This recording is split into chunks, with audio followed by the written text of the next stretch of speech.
This is my passion. This is what I love to do. But some days, sometimes, I'm just like you, man. I hate this job. Damn, I hate this job. Damn, I hate this job. Damn, I hate my job. Damn, I hate this job. I'm just like you. Damn, I hate this job. Man, I hate this job. Man, I hate my job. From a good dream I awake, sun rays on my face, planning out my day, hoping this ain't the one that I catch a case. I feel so good, I feel so straight. My manager keep calling me saying, hurry up, you late. Hurry up, you lay off. Y'all, man, I hate this job. Man, I hate this job. Been trying to play it cool, but it's hard to play it off. I've been hanging on to this bullshit, cause my car still ain't paid off. I know I'm on my way up, my boy just got laid off, so y'all, man, I hate this job. Man, I hate this job. These hoes here so ratchet, these niggas here so sneaky. Y'all don't even really pay enough for y'all to only pay bi-weekly. I'm trying to double up my cash, take this job, shove it up your area. Yo, man, I hate this job. Sometimes I wanna say, walk in and slap my boss. This shit is getting hard. Damn, I hate this job. Gotta make it out of this struggle, bruh. And I don't really mean to take it out on you. You just a customer, but damn, I hate this job. Damn, I hate my job. Damn, I hate this job. Damn, I hate my job. Damn, I hate this job. Damn, I hate this job. Damn, I hate my job. Damn, I hate this job. We're the reason why your stockholders always stay afloat. Yet I'm asking, are they hiring? Like everywhere I go, schedule will say 9, but I think it's fine if I clock in at 9:04. I work 40 hours a week plus overtime just to be bro. So y'all, man, I hate this job. Hate that I applied. So much has transpired since the day that I was high. Told me I could advance, but you were telling me lies. Gotta give your notice before I quit, but you don't say shit right before I'm fired. Damn, man, I hate this job. Sometimes I wanna say, walk in and slap my boss. This shit is getting hard. Damn, I hate this job. Gotta make it out of this struggle, bruh. And I don't really mean to take it out on you. You just a customer, but damn, I hate this job. Damn, I hate my job. Damn, I hate this job. Damn, I hate my job. Damn, I hate this job. Damn, I hate this job. Damn, I hate my job. Damn, I hate this job. You and your procedures, you and your protocol, you and your policies, none of that shit don't apply to me. You and your quotas, you and your standards, you and your 2 sick days a year. Y'all niggas bananas. Wonder why the postman's posted with hammers, going postal with Popo on camera. His wage got him enraged, stressed out, it's hard to maintain. He flips the middle, grabs his. He said, if you don't get the picture, I quit, you ain't shit, mother. Man, I hate this job. Sometimes I wanna say, walk in and slap my boss. This shit is getting hard. Damn, I hate this job. Gotta make it out of this struggle, bruh. And I don't really mean to take it out on you. You just a customer, but damn, I hate this job. Damn, I hate my job. Damn, I hate this job. Damn, I hate my job. Damn, I hate this job. Damn, I hate this job. Damn, I hate my job. Damn, I hate this job. Look, man, I hate this job. I put my pants on one leg at a time, just like you. I'm out here trying to take care of my family. Damn, I hate this job. It's not always glamorous, for real, but I do what I gotta do for me and mine, you know? Damn, I hate this job. Damn, I hate my job. Damn, I hate this job. Damn, I hate my job. Damn, I hate this job. Damn, I hate this job. Damn, I hate my job. Damn, I hate this job. Damn, I hate this job. Damn, I hate this job. Damn, I hate my job. Damn, I hate this job. I'm just like you, nigga. Damn, I hate this job. Man, I hate this job. Man, I hate my job.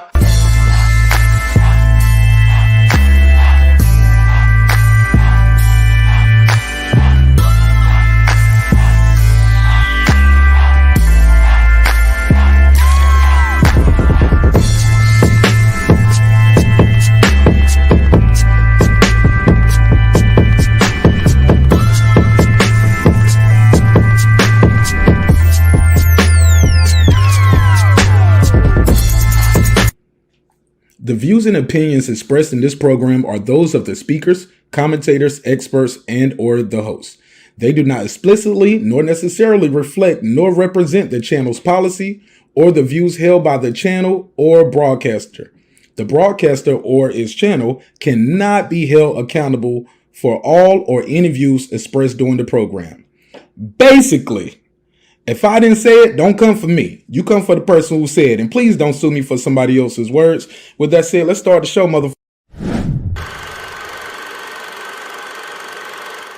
This that squad sound.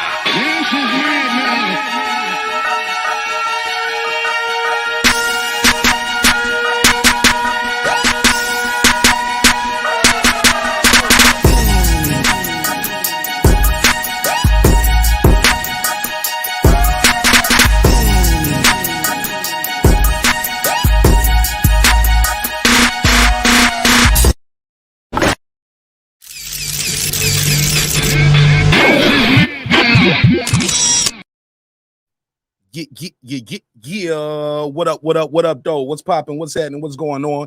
You're back in the lab with your favorite neighbor, your man, Mark Nash. He is I am he. Another great episode of Breaking Beats. How y'all feel? What's the deal? Make some noise for yourself. Where you at, though? Make some noise. There you go. Oh, man. You see the title? You see the thumbnail? You already know what it is, man. We are back. We are back. It's official, man. It's official. George Kambosos versus Devin Haney, part 2. It's going down under in Australia. We're going to go through this press conference. We're going to break down the press conference round for round, pound for pound. And we're going to talk about it. Kambosos said some interesting things in this press conference. Also, we hear what Bob Arum has planned for these competitors in their upcoming fight. So we got to talk about it. I got to tell y'all, man, look, I know many of you did not want to see this fight. I know some of y'all don't want to see this fight. Y'all said, Marnez, what's going to change? Put a case on this fight. Put another case on it. I know. We'll talk about that as well. Everything happened. Yo, YouTube tripping. Like, yo, they don't gave me I got to request a review already. Like, how I get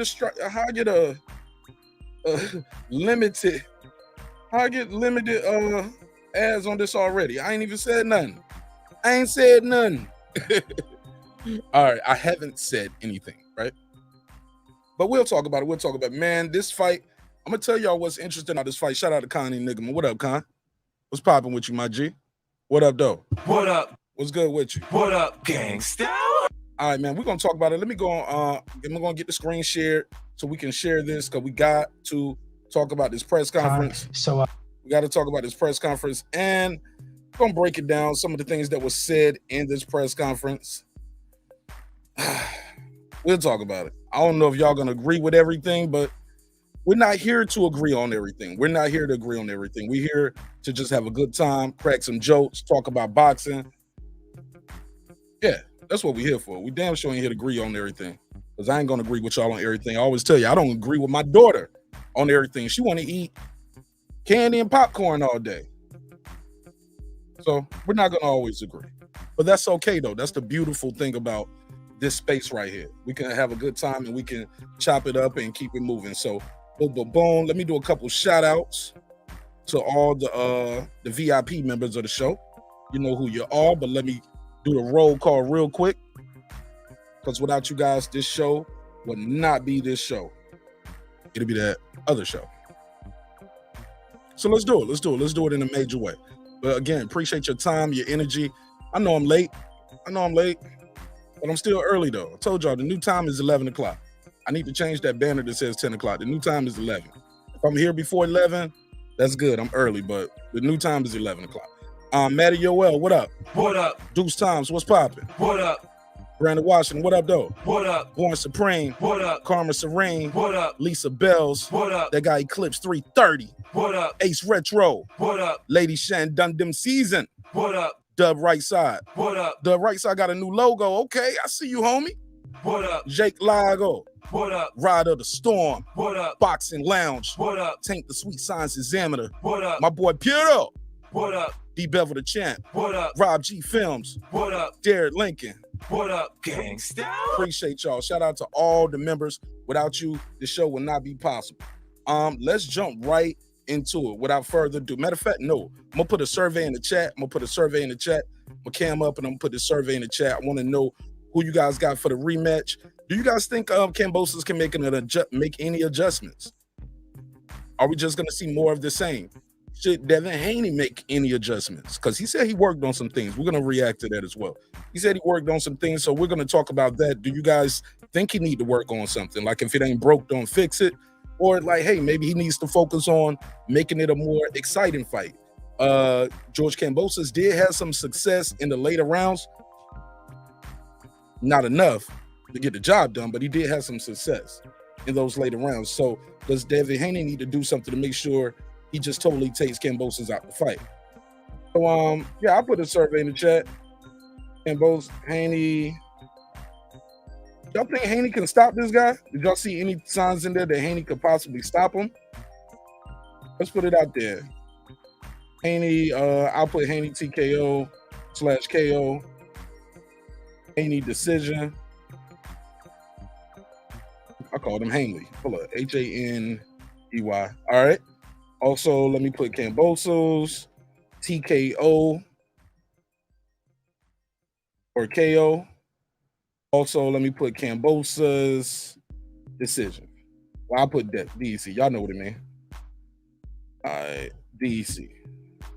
All right, so I got a survey in the chat. I want you guys to respond to the survey as I proceed to give you what you need.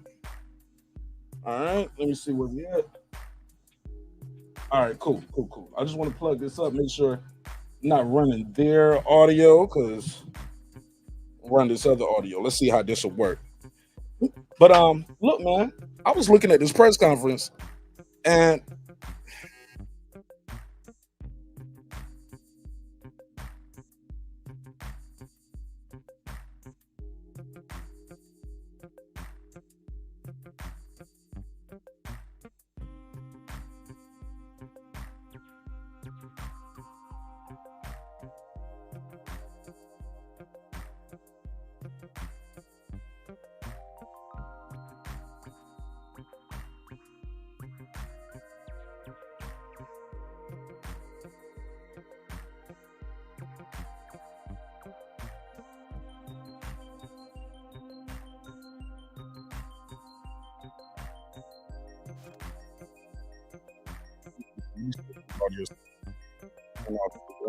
we turn this up.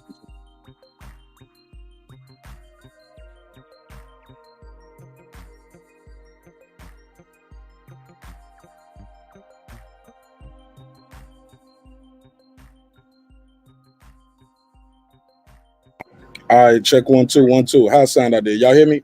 Press 1 in the chat if you can hear me. Yeah, that was weird right there. I got to switch. I had to reset the board right there. But the board, as soon as I plugged up the audio, the phone to the board cut off. So bear with me. I'm restarting the board, and I'll be back regular. He said Devin do what Devin do. Check 1 2 1 2. He said Devin do what Devin do. Don't try to be someone you're not, bro.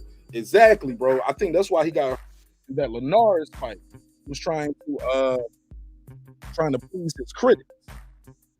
The critics, you're never gonna please the critics. You're never gonna please the critics. It is what it is. They're gonna. That's what a critic do. That's their job. Find something that you're doing wrong. Let me scroll back. Oh damn, I missed a lot of them already. Let me get these caught up real quick. He said, "What's good, Martin Ash? What's good with you?" Red Dot one. What up? Y'all let me know if the audio's back now. Check 1 2 1 2. Matter of fact, I can find out if the audio's back right now. I don't know why StreamYard to do stuff like this. Like right here, look like the show still ain't started, but we live right here, which is crazy. So, okay, there we go. Now I can hear it. Now we can hear it. All right. So let's do this. Let me do this. What up, Con Shonery? What's popping, y'all? Let me go to this. Oh, let's get this. Let's hear this. And this Here we go. All right, so boom. So we got Lou DeBella and Bob Arum. They talking about the press conference They're talking about this fight. Let's hear it, and we're gonna break this down. Let's go. Be a sensational fight. I expect it to be much better than the first fight, because in the first fight, frankly, George couldn't do anything. His game plan didn't work. What was the game plan? Said his game plan didn't work. What was the game plan? Try to pressure him, try to outbox him. You're not about to outbox Devin Haney, bro. You was not him. You're too slow. He was too slow, too flat-footed. He's not about to outbox Devin Haney, yo. But for some reason, maybe that was the game plan. Apply some pressure on the kid, make him uncomfortable. Didn't work. It's a big old never heard of it. Can I get an NHO in the chat? Never heard of it. Never heard of it. Never heard of it. It was terrible. All right, let's go. Let's react. Wasn't really himself. And Devin Haney dominated that fight and did what he pretty much wanted to do. I do not believe George is going to make it so easy for him this time. I think that George is going to take chances. I think he's going to show you why he's nicknamed the Spartan Warrior. I think Devin's going to try to put an exclamation point on his... All right, so he said he thinks George is going to try to take more chances. Taking more chances leaves him vulnerable. Doug right side, what up, family? Gave you a shout out early in the show. If you can rewind that, I gave you a shout out early. Got a new logo too, I see. Okay. That boy keep improvement. Got that dub right there. Okay. Got my boy Dub right side. Upward integration. Always upward. Let's go. Disputed status. I think he's going to try to show people he's pound for pound, that he could beat George even more convincingly. But I think there's going to be a lot more fireworks. I think it's going to be a sensational fight. And Bob and I are going to make sure that there's a sensational undercard. I'm happy to say that he said he said they're going to put on a spectacular undercard. We shall see, and we need to see that. Smash the like button on the way in the room. They're going to have to do a good undercard. Now, what I found interesting about this, and if you check check the old video from the first fight to now, I told y'all niggas, man.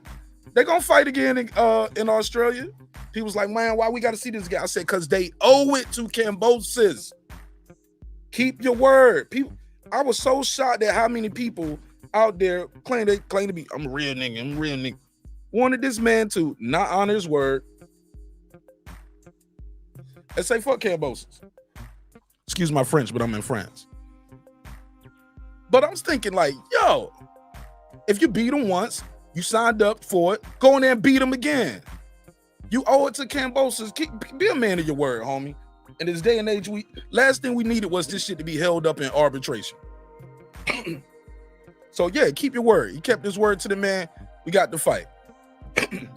Excuse me. And we don't have to wait the next year. We got one in June, you get one in October. Let's go. Make some noise for these two young competitors, right?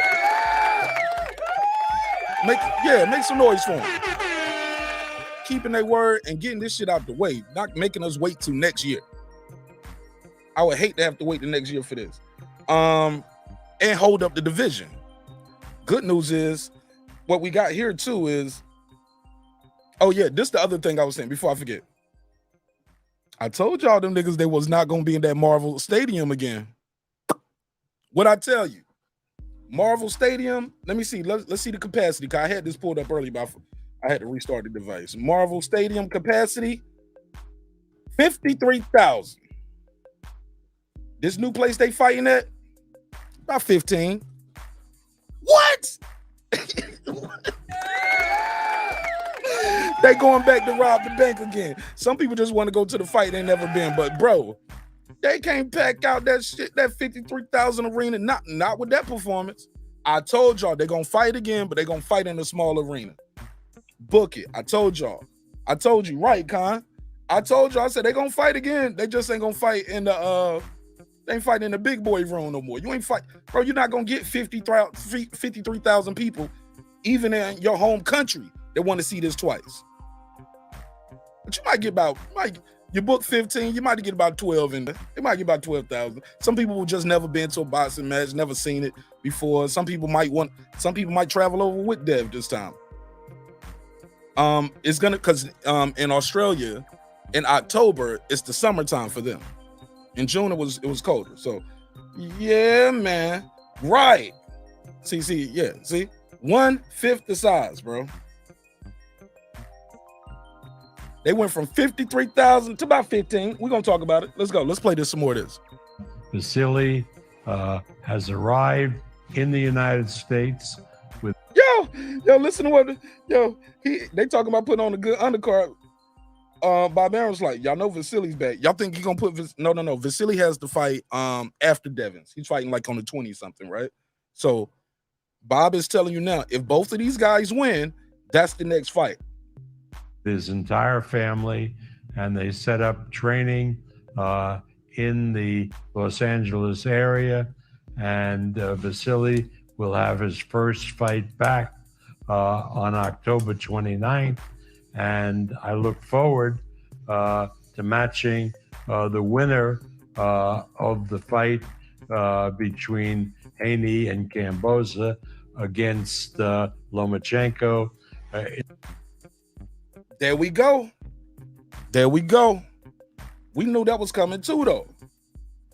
What's up, HLD? Salute to you. We knew that was coming. We knew that's what Bob wanted. I mean, because Lomachenko's his guy, right? Devin ain't his guy. Devin is a guy who's over there fighting with him right now on a 3-fight deal. This is 2 of it.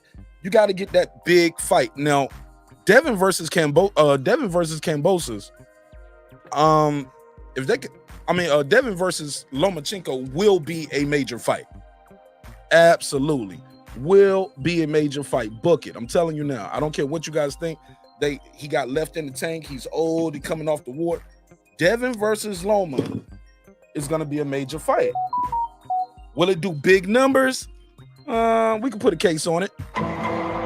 We'll talk about it. Put a case on it. Let's go ahead. In the first quarter of next year. Why do a rematch? But I go back to history. I mean, people who were around then remember that Joe Frazier. Stop it, Bob. Put a case on you. Ain't none one of these niggas know Joe Frazier. Bob Aaron, respectfully, homie, I need you to hold it. Stop! The hell you talking about, Joe? Nigga, please. Ain't that one of these dudes no damn Joe Frazier? I get it, though. He's a promoter. He got to sell the fight. Let's talk about it. Let's react. Go ahead. Vasily has arrived in the United States with his entire family. Oh, let me see. Where we at? 140. Watch how my boy look at him when he say Joe Frazier. Watch this shit. Were around then remember. Watch it. Hold up. He said, "Why do a rematch?" He said, "Remember Joe Frazier? Watch how Lou DiBello look at him." Do a rematch. But I go back to history. I mean, people who were around then remember. Lou DiBello like, niggas don't remember that shit. Them niggas your age. Them niggas your age, Bob Aaron, who was around doing that. Joe Frazier dominated Muhammad Ali. They your age, bro. They ain't about to buy this pay-per-view. Come on, bro. You ain't marketing to the Joe Frazier, Muhammad Ali crowd. Respectfully, homie. I got to put a case on you, Bob. Bob, you ain't marketing to the audience that watched Joe Frazier versus Muhammad Ali, man. Fuck you, man. But okay, I get it. He's a promoter. He got a job to do. Everybody got a job to do. I get it. Let's play it. In their first fight. And when the rematch came, Ali clearly was the better man and won the. Lou DiBello like, why am I up here? He's talking about my like. Lou DiBello looked at him like when he said the people that was around back then. Lou DiBello was like, nigga, you barely around. Rematch. More recently, Sugar Ray Leonard facing Roberto Duran and Look how he looking at him like every time you do this, Lou DiBello looking like, nigga, what? And then you saying Sugar Ray Leonard? Sugar Ray Leonard, bro. I mean, damn. I mean, come on, bro. Respect to Devin Haney. Respect to George Kambosos. But they ain't no damn Muhammad Ali. They don't want to know damn Joe Frazier. Ain't no Roberto Duran, and there ain't no Sugar Ray Leonard. Not saying they can't be great and carve their own path, but Bob Arum, you got to stop with this shit right here. Put a case on Bob Arum. All right, let's go. Montreal lost to Duran convincingly. And 5 months later, when they did the rematch, Leonard proved to be the superior fighter and not only won the fight, but made Duran quit. So in this situation, Kambosos, come on, bruh. Bob Arum. Again, this is for entertainment purposes. I would never slap a 91-year-old man. But for entertainment purposes, Bob Arum, I need you to hold it. Slap! On the other cheek, too. Turn the other, turn the other cheek. Hold this one. Slap! Nah. This Kambosos ain't no damn Sugar Ray Leonard, bro. Huh? Sugar Ray Leonard? Bro, all right.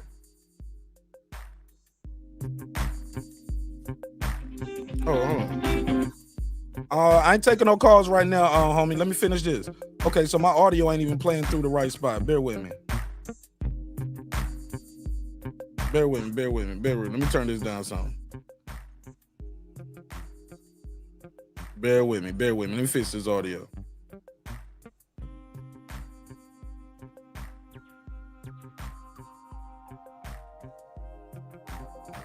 All right. Yeah, I need that to come through the thing. I ain't taking a call yet. Let me get through this right here. Let me get through this real quick. Oh, I can take your call, but it'll be short. I'm gonna have to put you on the 2-minute clock. He said, got it. I'll call right back. Or you can call in, but I just have to put you on the clock, Jerry, so I can get through this press conference kickoff. Got to get through this press conference kickoff. And y'all smash the like button. I need to start doing like my boy Coach Mel doing now. I used to do that shit back in the day. If I don't see a certain amount of likes, we ain't open the phone lines. So smash the like button. All right, let's get to it. Where we at? So rematches can be even more Lou DeBella like this nigga right here, man. More interesting than the original fight. Blasphemous, yo. I really believe. Let me speed this up a little bit because Bob Arum put me to sleep. Hold on, let me put this on 1.25. Never mind. Let me be respectful. He's an older man. We should all be so lucky, right, to live this long. Both fighters are going to bring this and give a great fight. Speaking of Ali and Frazier, as you did a moment ago, that you're going to try and match Alexander Usyk, of course, who just defended. Why are we even talking about Ali and Frazier? Sugar Ray Duran. Blasphemous. All right, come on, Australian guy. Let's talk about it. He's a heavyweight championship against Anthony Joshua. Oh, they're going to talk about this. This is funny. Up against Tyson Fury. You must have very deep pockets because that fight's going to cost you plenty if you can make the match. He said you got to have some deep pockets. You're going to make that fight. No shit, but watch Bob, though. Bob a G, man. Bob's like, who paying for this shit? I ain't paying for that shit. Watch Bob Arum. Watch how Bob Arum carry him.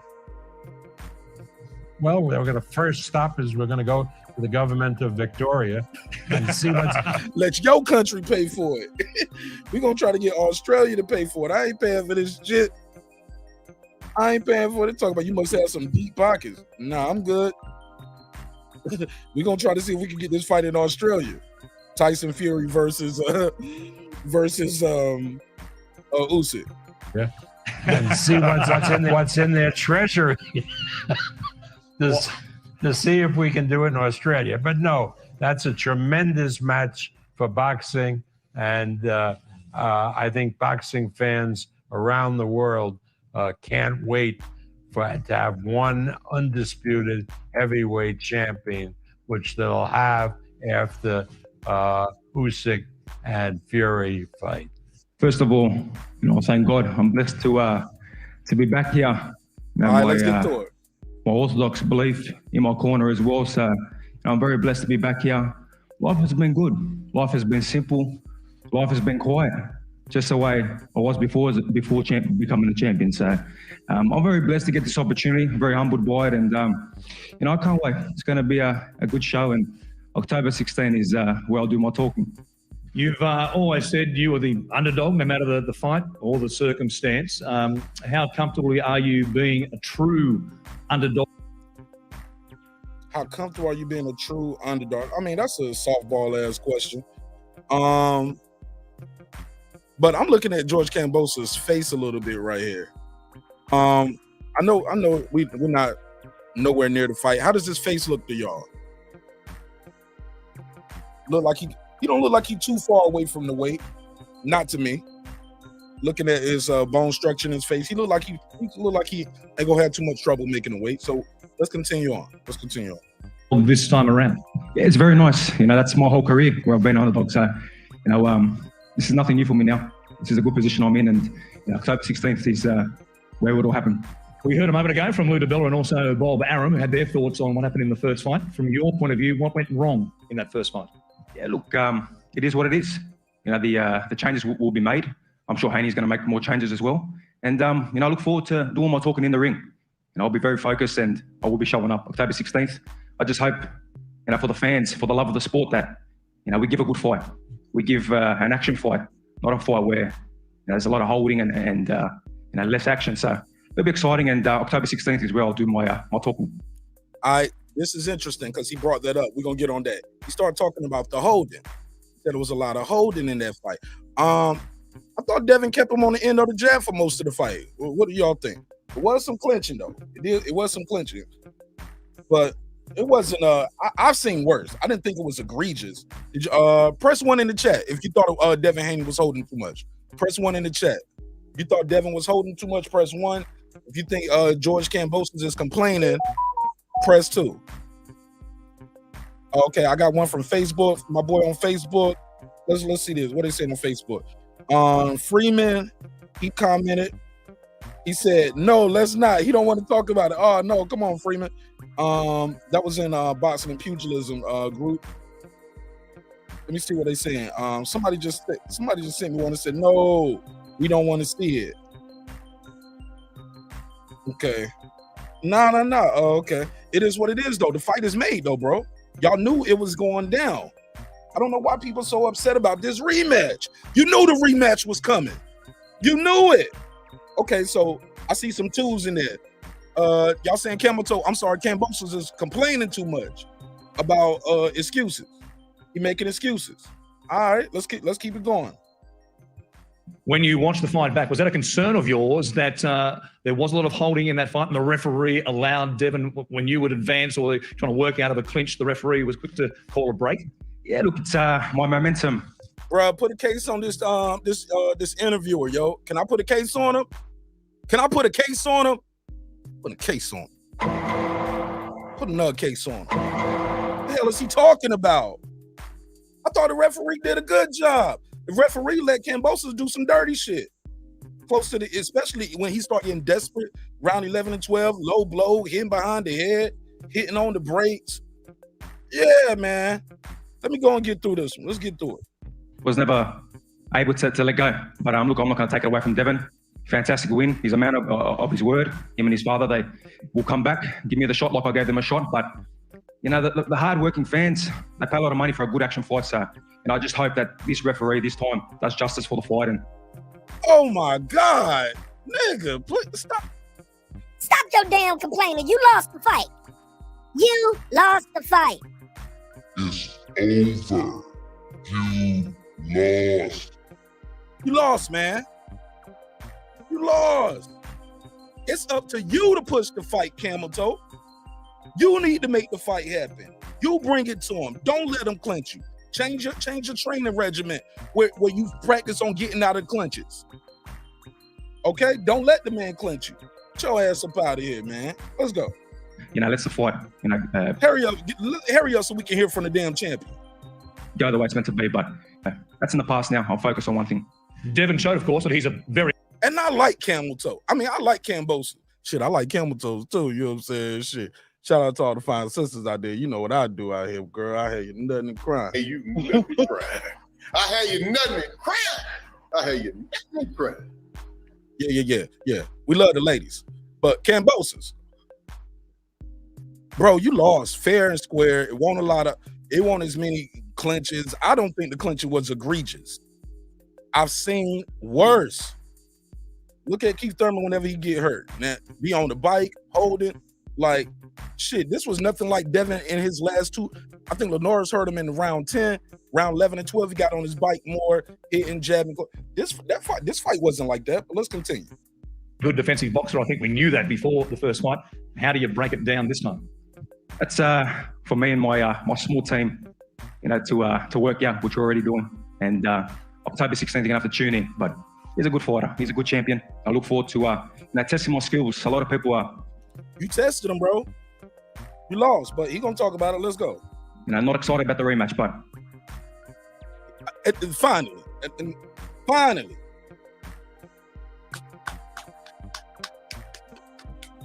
Make some noise for him. He's being honest.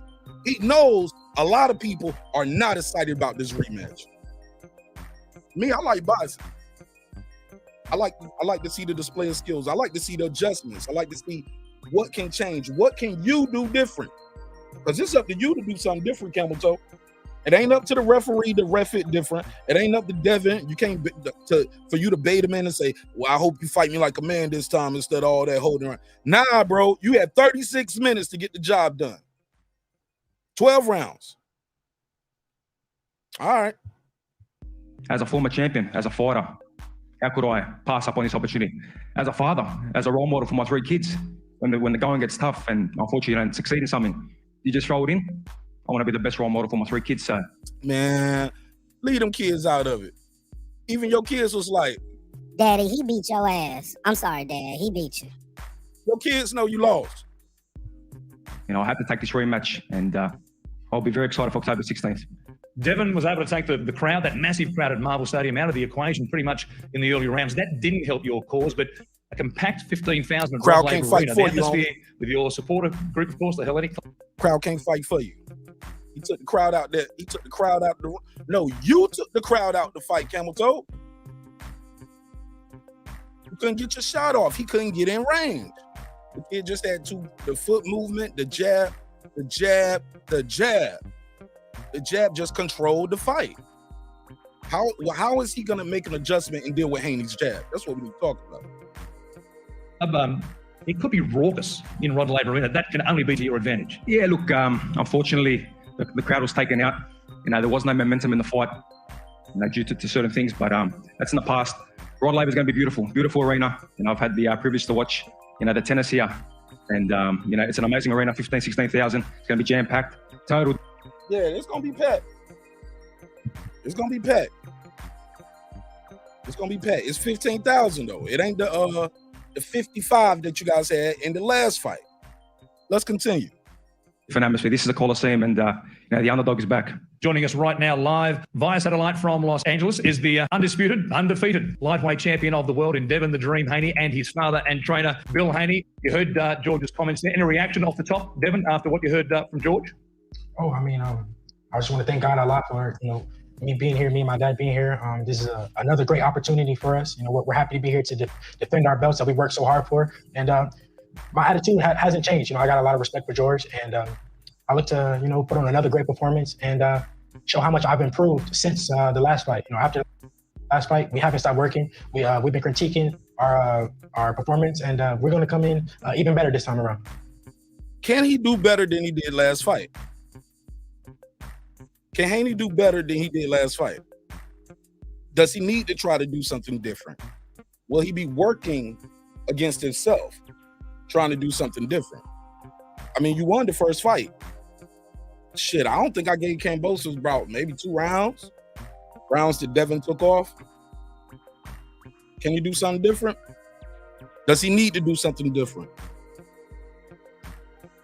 Y'all let me know in the chat. Do y'all see any improvements that Devin needs to work on from the first fight to now? Let me know. Let's continue. Billy, you made an unplanned but very theatrical and grand entrance at the 11th hour last time around back on June 5 and the night before the fight itself. I'm guessing you're going to be here for the entire camp this time around? Yes, sir. Inshallah. That God willing, I'll be able to be there every step of the way. Thank you to the Victorian government who did a great job in getting me over. I thank them, and I thank the Australian people and Top Rank, Lou DeBella, and everyone that put an effort into getting me over there to help my son. It was an incredible time. We had a short-lived celebration, and then we went right back to work. We don't take anything away from the Kambosos team, and we know that they're going to come determined and very hungry. Devin, it was only a 6. They're going to come in determined and hungry. I think they're going to try to push this fight a little earlier. But that might be to I'm sorry. Yeah, I said it. Fuck it. Kambosos. I think that might be to his detriment, trying to run in there. He might run into a shot, right? Y'all think Devin can stop this guy? Is Devin gonna be able to stop him? Y'all let me know. Press 1 in the chat if y'all think Devin can stop him. If Kambosos coming there trying to press the fight, can Devin stop him? Press 1. If y'all don't think Devin got no pop to stop him, or he might leave himself open, press 2 and get hurt himself. Can Kambosos hurt Devin? Based off what y'all saw and what you guys know about these two guys. Can Devin hurt Kambosos? Can Kambosos hurt Devin? All right, so 1. So he's saying yes, Devin can hurt Kambosos. Shout out to my guy, Drury Jones. HLD, what up? Reggie O, what up? Terminator 21, what up? Here you go. 15-day camp before the fight here in Melbourne last time around. What are the plans? When will you arrive in Melbourne this time for the rematch? Yeah, I know that it's going to be summertime there, so we're going to do a full 3-week camp there just to get acclimated to the humidity and the weather, because it'll be winter here and summer there. So yeah, 3 weeks. I guarantee you won't need. Okay, last time I didn't know that. Last time it was only 16 days over there. This time it's 3 weeks. In the summer, the humidity is going to be a little different. They on Australia, sits on the water below the equator, right? So going to be a lot of humidity there. It's going to be summertime in October. He said he's giving himself 3 weeks. Does he need more time? Does he need more time? Some will argue, hey, shit, he did it with 16 days last time. He just giving himself an extra week.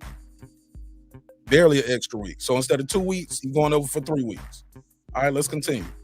Peter's in the gym this time around. I know it was a bit chilly for you last time. We promised it'll be much warmer in Melbourne in October. When you looked back at the fight, how did you appraise your performance? What did you see that really impressed you? I mean, I put on a great performance for what George Kambosos brought to the table. But this fight, I feel like. Yo, I'm sorry. He said I did good for what he brought on the table. He said, "Oh boy, didn't bring nothing." That's what he's trying to say. I could have did more if he wanted to do more. Shit, I get it. Let's go. Will be even better because I know George is going to come to fight. He's going to give it his all, even more than he did the first time. So it'll make for me to be able to showcase my skills even more, and it'll be better this time around for me. You've proved, of course, with that victory and taking all the belts here in June that you were the best lightweight in the world. What did that mean to be undisputed and now undefeated? It was a dream come true for me to become undisputed, my name be mentioned with the greats, but it doesn't stop there. I want my name to be mentioned with the greats still. I want my name to be mentioned with Pernell Whitaker. He was undisputed, but he defended his belts, as undisputed, and I want to do the same thing. I want my name to be with those guys who defended the belts, and I will be the youngest to defend the belts and come out victorious, inshallah. He said I'll be the youngest to defend these belts, inshallah. Okay. But I remember him saying, like, yo, I'm tired of making 135. I thought he was going to 140.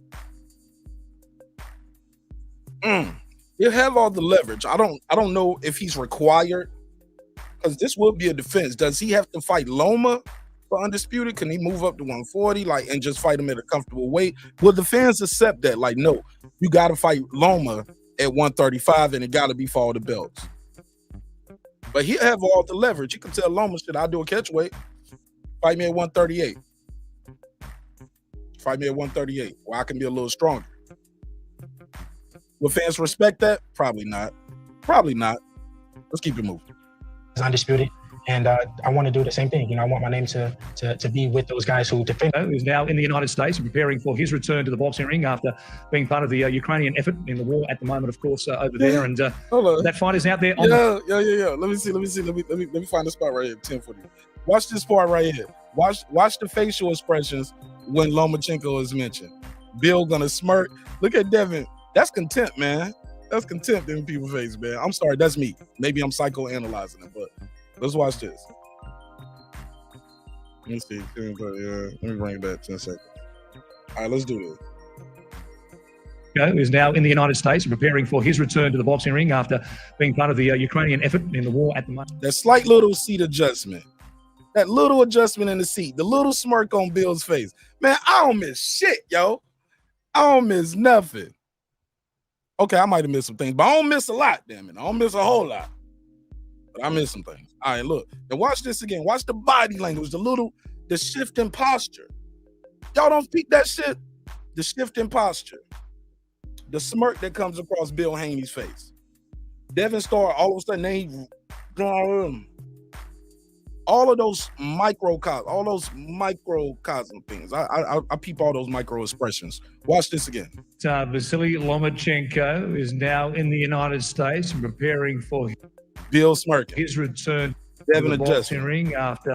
Devin's like frustrated, like, man, fuck this dude. You know what I'm saying? That's probably that's what I see from Devin, like the frustration, like, why are we talking about this dude?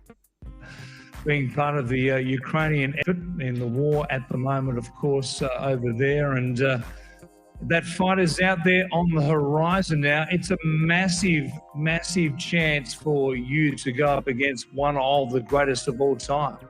Oh, absolutely. Bill jumped right in. Let me talk to y'all niggas. Shout out to Bill Haney. Bill Haney ready to talk some shit. You like, oh. Absolutely. For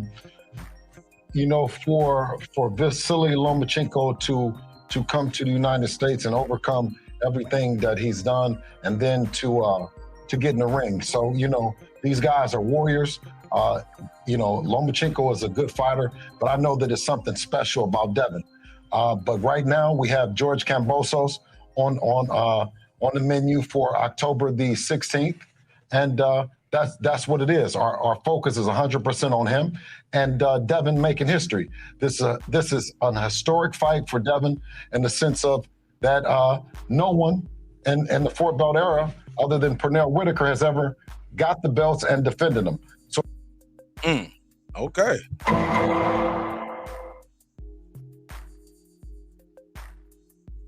I thought didn't what's the kid over there, Scottish dude? Didn't he become undisputed and defend against Jack Catterall? Am I wrong right here? Y'all help me out. Didn't Jack Catterall fight, that was him defending undisputed? Am I correct? Am I correct? Somebody let me know. Thank you, Duro. Didn't Josh Taylor defend his undisputed? Okay. Hey, I'm fair. It ain't no, well, oh, you're going against your own people, Martinez. Nah, maybe he made a mistake. You know what I'm saying? But if I'm not mistaken, yeah, Josh Taylor was undisputed and defended and won. Questionably, though, we could put a case on that win, on Josh Taylor win, though. I'm just saying, when you look at the history in the record, it ain't no column for robbery. You got wins, losses, draws, and right under there you got your knockout rate. It ain't no robbery. All right, let's keep it moving. So he's wrong about that. He was a little wrong about that. Let's hear it one more time, just to make sure I heard him right. He said Taylor should have lost. It's no column for should have lost, boxing scientists. There's no column for that. We got wins, got losses, and draws. That's it. Wins, losses, and draws. Wins, losses, and draws. Catterall got robbed against Taylor. Hey, Did they give him one of the belts then? Since he got robbed, there was like 4 belts on the line. Did they at least give him one? That man, what? Shit, man, take this little bit with you. You know what I'm saying? We think you won, partner. Go and take it with you. Nah, he left with nothing but this and a check. Of course, he got paid now. He got paid now. That's when he got paid. Yeah. All right. Let's keep it moving. Historic fight for we almost done. Devin, in the sense of that no one in the 4 belt era, other than Pernell Whitaker, has ever got the belts and defended them. So it's a great opportunity to add to his legacy by going over to Australia and doing it in front of the Australian fans once again. Okay. All right. Let's hear some more of this. Let me see. Where we at with it? Boom, boom, boom, boom. All right. I ain't got too much to say about that. I don't know if he's looking forward to going. I know this. That fight that comes next is a big money fight, but you can't look past your opponent, right?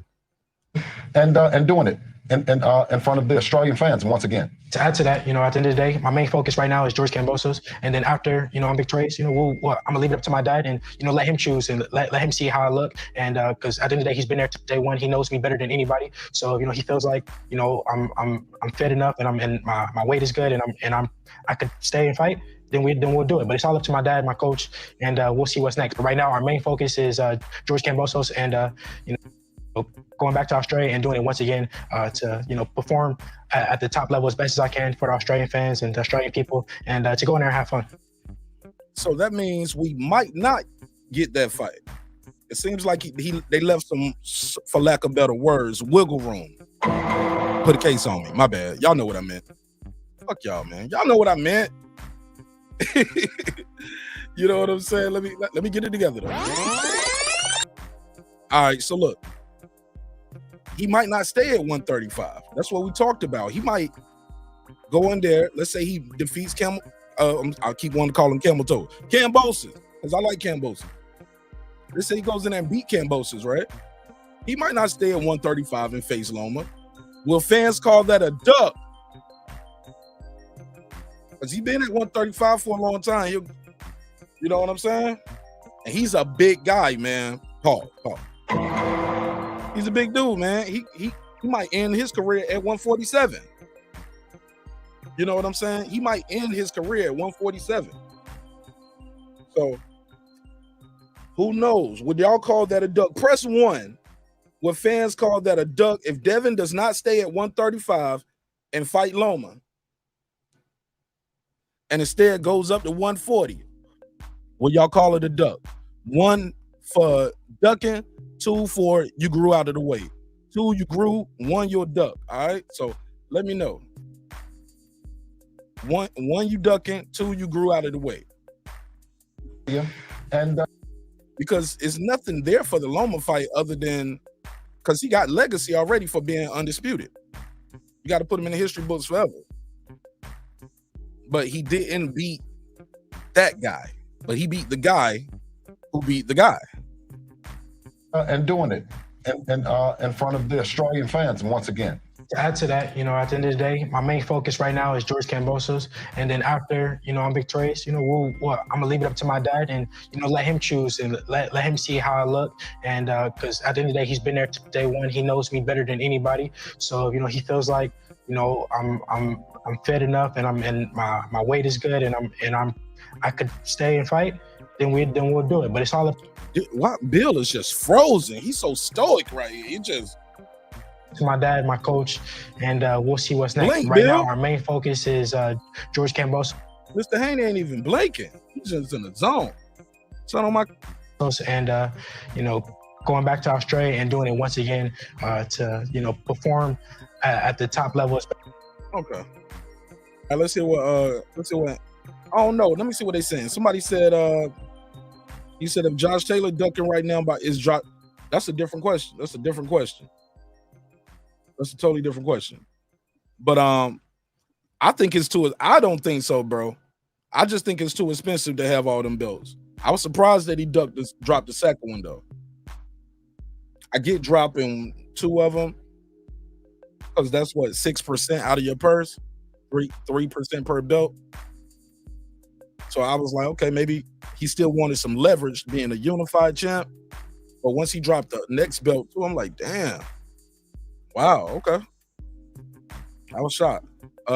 Haney beat one fighter to become undisputed, and that fighter was not the best in the division, maybe not even top 3. Shit, Maul got 2 belts off of beating Jensen Rosario. Banana. Bud beat Ndongo. Ndongo's arguably better than Kambosos, though. Some could say that, I guess. Because he went out and got those belts one by one. He didn't just beat one person, get it. So I get it. But okay, but boom, facts. Bill was on the Boxing Voice saying Devin made 135 easier than ever before HOD. Okay. But that was then, though. Shit, he's older. He getting older now. You get older every day. You get older every fight, right? We'll talk about it, though. I'm going to open it up. Let me see. Boom. Looking good on time. Let me get through this. Yeah, look, my focus is on one person. I don't even think about Lomachenko. Devin Haney is the only person in my mind. But a lot of respect for my Orthodox brother in Lomachenko, and I wish him all the best. And I know he's got a fight coming up, so I hope that he's victorious, and we'll see down the line. But for now, there's only one man that I'm focused on. That's Devin Haney. Devin, you are a fairly big body to fight in the 135-pound division in the lightweights. Is there a chance that maybe this, or you only have maybe 1 or 2 more fights in the lightweight division? Where are you as far as potentially moving up? Yeah, we just got to see. We taking it one fight at a time. And like I said, it's up to my dad. If my dad, feels like, my weight cut is going good, and I'm looking. Oh, and I saw somebody say he was on the Boxing Voice saying Devin made weight even easier this time.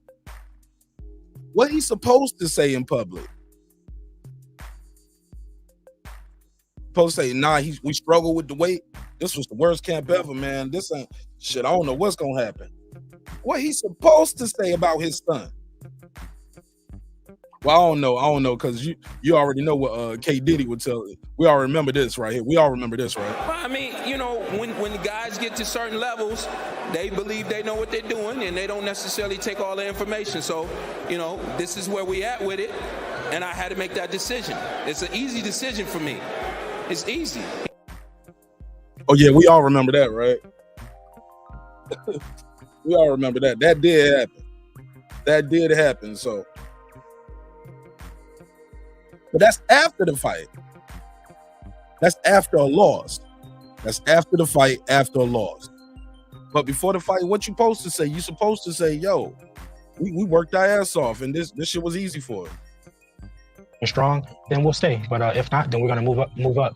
But it all starts here. Our main focus right now is George Kambosos, and it starts here. I gotta be victorious in this fight, and then we move forward. But right now, I know George is hungrier than ever, and he's gonna come in there. He's gonna give it his all. So I'm gonna be ready for whatever he brings to the table. And yeah, because it's one thing too to say, can you make the weight? Making the weight is one thing, but how do you feel in there when you rehydrate? Do you feel heavy? Do you feel strong?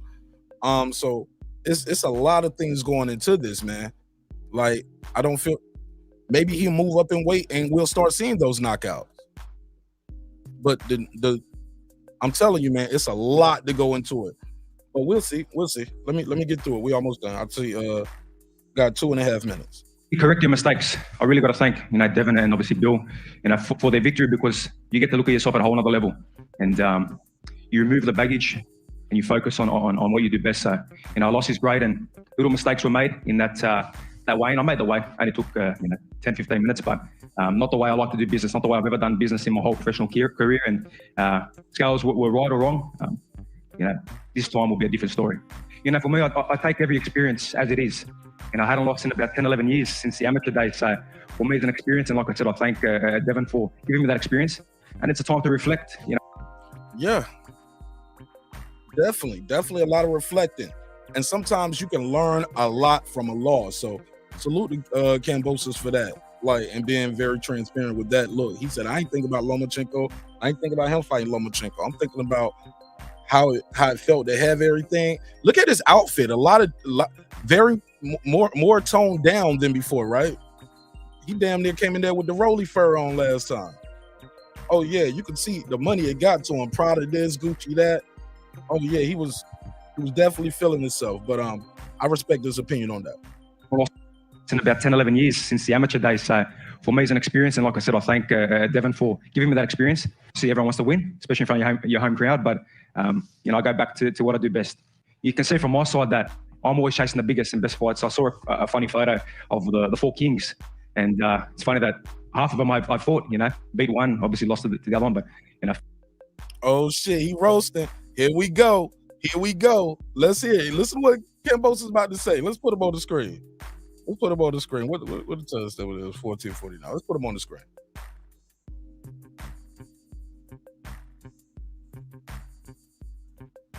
Obviously, everyone wants to win, especially in front of your home crowd. But, I go back to what I do best.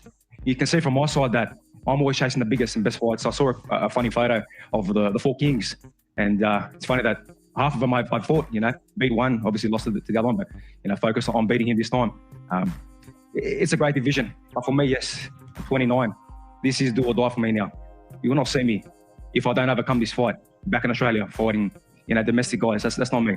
So everything I have, I'll be putting it to that ring and obviously my training and, God willing, I'll be victorious October 16th. And I knew that I was going to win. So today, I'll be victorious October 16th. All right.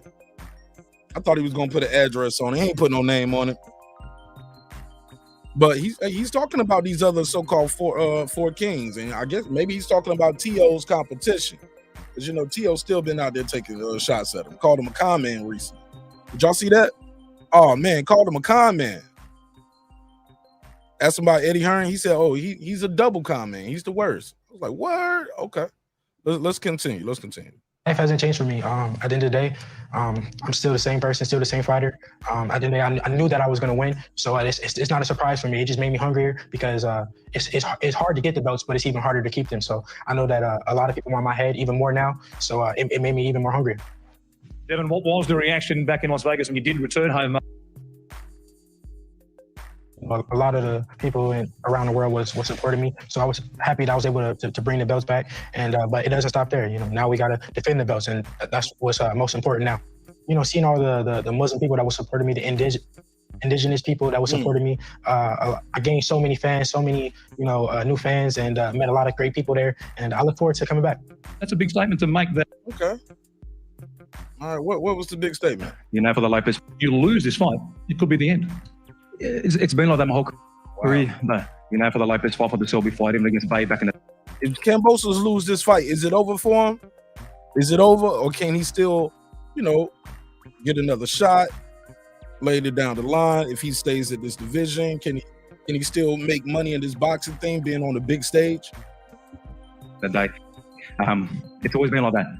The only time it changes is the first fight with Haney. So. Where in the back of your mind, you do have that rematch clause. It wasn't dual. He was thinking about the rematch during the fight.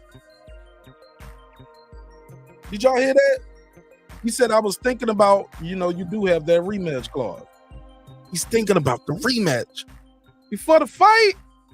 Come on, Camel Toe. Die. That's not what I'm at my best. He said it wasn't do or die, and he wasn't at his best. He was comfortable. So, do or die for me, it is. It could be the last time you ever see Kambosos, or I got all the belts back.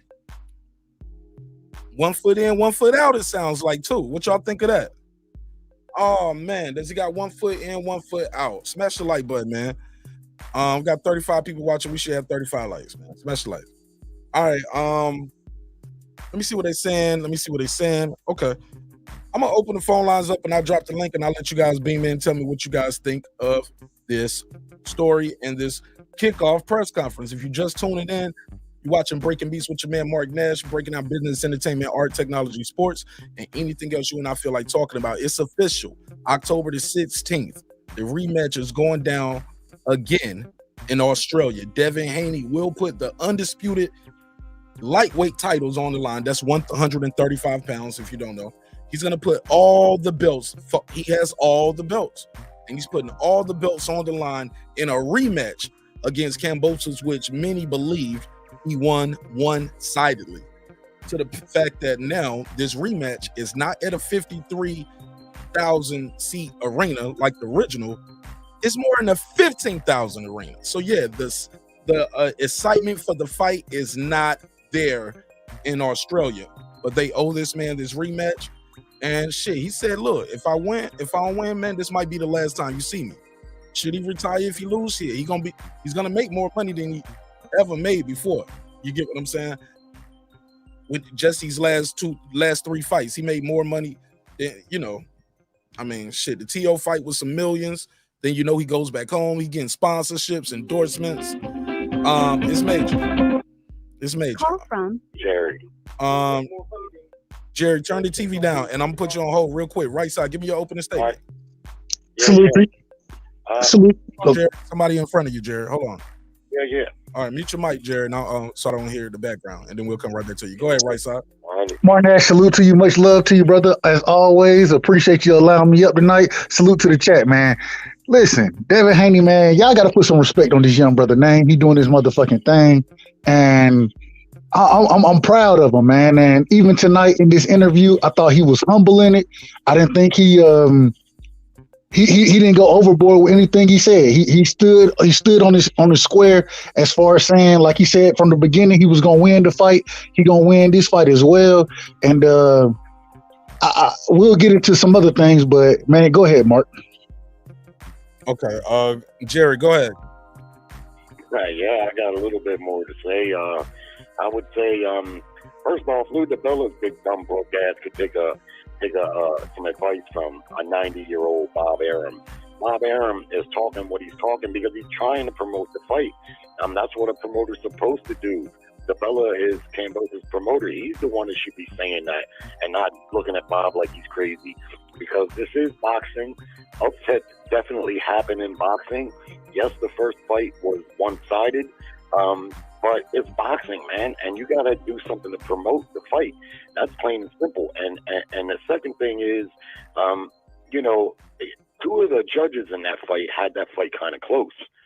I think it was 116, 114, or it was, I don't know. I remember two of the cards were kind of close, and I didn't think Kambosos won a round. If Kambosos fights a slightly better fight and wins 3 or 4 rounds, a robbery could easily happen there. So other than that, I don't see any problems for Devin Haney.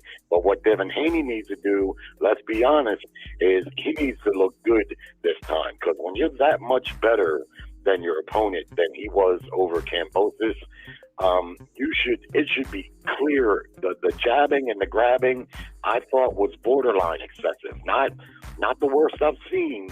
But when you're that much better than a guy, you're bigger, you're faster, you're stronger, you got every advantage. I think Haney, for his own marketability, fuck me, just for his own marketability, needs to look impressive and really do a number on Kambosos this time that he looked to be capable of doing the first time. And then I see Haney moving up. He's too big at 135 to stay there. Loma or no Loma. Okay, shit. Thanks for calling in, Jerry. Good call. Okay. Oh, you had something else? Go ahead. Oh, okay. Yeah, good call. All right. Thanks for calling in. Good call, man. Appreciate Jerry.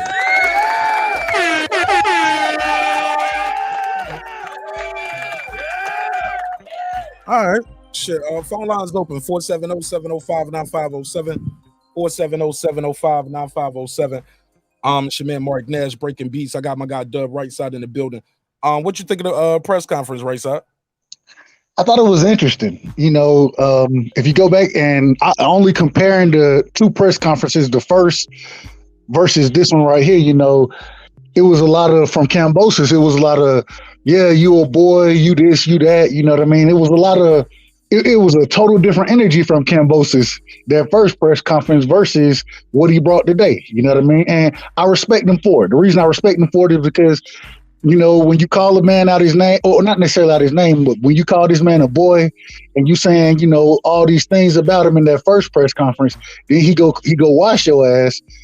Now you got to goddamn come back, and I respect Kambosos for being as humble as he was in this press conference. And so I'm looking forward to see. I'm looking forward to see the fight again. The reason being is because I want to see if Kambosos can make those adjustments and can come with a different game plan. You know what I mean? Because his first game plan was shit, and so hopefully this time he comes out and he's able to make it a much more difficult fight for Devin. Because I want to see, and I'm a Devin fan, bro. I'm a fan of the brother.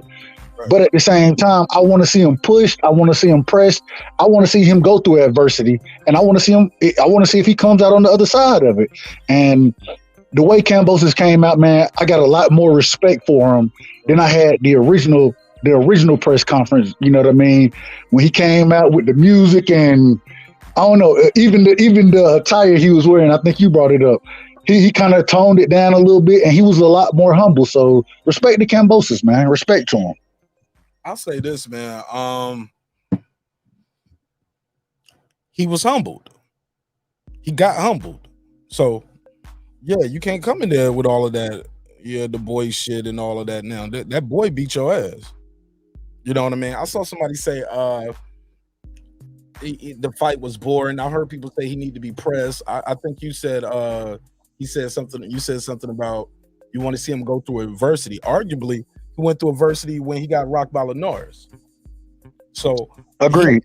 So he has been through some adversity and had to find a way to get through it. He had some adversity just fighting. Just because we don't see it in the ring, we don't know the adversity they're having in training camp. We don't know the adversity that they're having. Hey, fighting in Australia, I'm fighting in the morning versus at night. Thinking my dad ain't gonna be here until this point. You know what I mean? Promotional things outside of the ring, going from there to there, feeling like, I can't never get my chance to shine. And finally, on the biggest stage, he had his chance to shine. I'm not under the belief that he has to go there and make it an exciting fight and make it fight your fight. It's up to them to make it exciting. Your job is to win the fight. Your job is to entertain, of course, but your job is to win the fight. Look good on the next one, but you don't want to take any unnecessary risks in his backyard. Like Jerry said, good call too, Jerry. By the way, good call. And you're more than welcome to call back, Jerry. It's all good. I thought Jerry made an interesting point when he called in. He said one of the judges had it closed. And he said, you go in there playing around, you might get a slick robbed in there. Because one of those judges had the fight closer than what it should have been. Did they actually, one of the judges give Kambosos the fight? Haney, was it a split or was it unanimous? No, it was unanimous. It was unanimous. I think one of the judges had it like 7-5 or some shit, which, in my opinion, when I scored the fight, I scored it 10-2. I gave Kambosos 2 rounds, you know what I mean? And one of the rounds, I think Dev kind of took off. It was the 12th round. He was looking at the clock, kind of running around and shit. So I scored it 10-2, but I think one of the judges did score like 7-5 or something. No, I got it right here. 2 of the judges scored it 116-112. And the other judge gave it 118-110, which is what most of us had, 118-110. But yeah, 2 of the judges gave him 116-112. So and 116-112, if I'm not wrong, that's 8-4, right? Yeah. So at the end of the day, for 2 judges to score 8-4, I mean, if Kambosos could have did anything to look impressive, I think he had a chance to win that fight. And like you said, Mark, when Kambosos says that he wants to come in and even Ludabella, take more risks, take more chances, when you do that, you know what I mean? It opens you up for many more shots. And so if you do that, bro, and as far as boxing goes, if you let it be a boxing match and you taking chances in a boxing match, now if he can make it dirty, if he can make it a rough fight, a tough fight, a rough you up fight, that's one thing. The problem is he's the smaller man in the fight. And so to rough up the bigger man, that's going to be a problem. I don't know, man.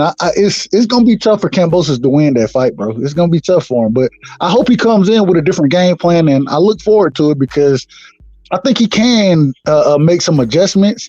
If he fights like he fought against Tio, I think that could present some problems for Dev. But the jab, man, that's going to be the fight. He got to be able to get around that damn jab. He got to.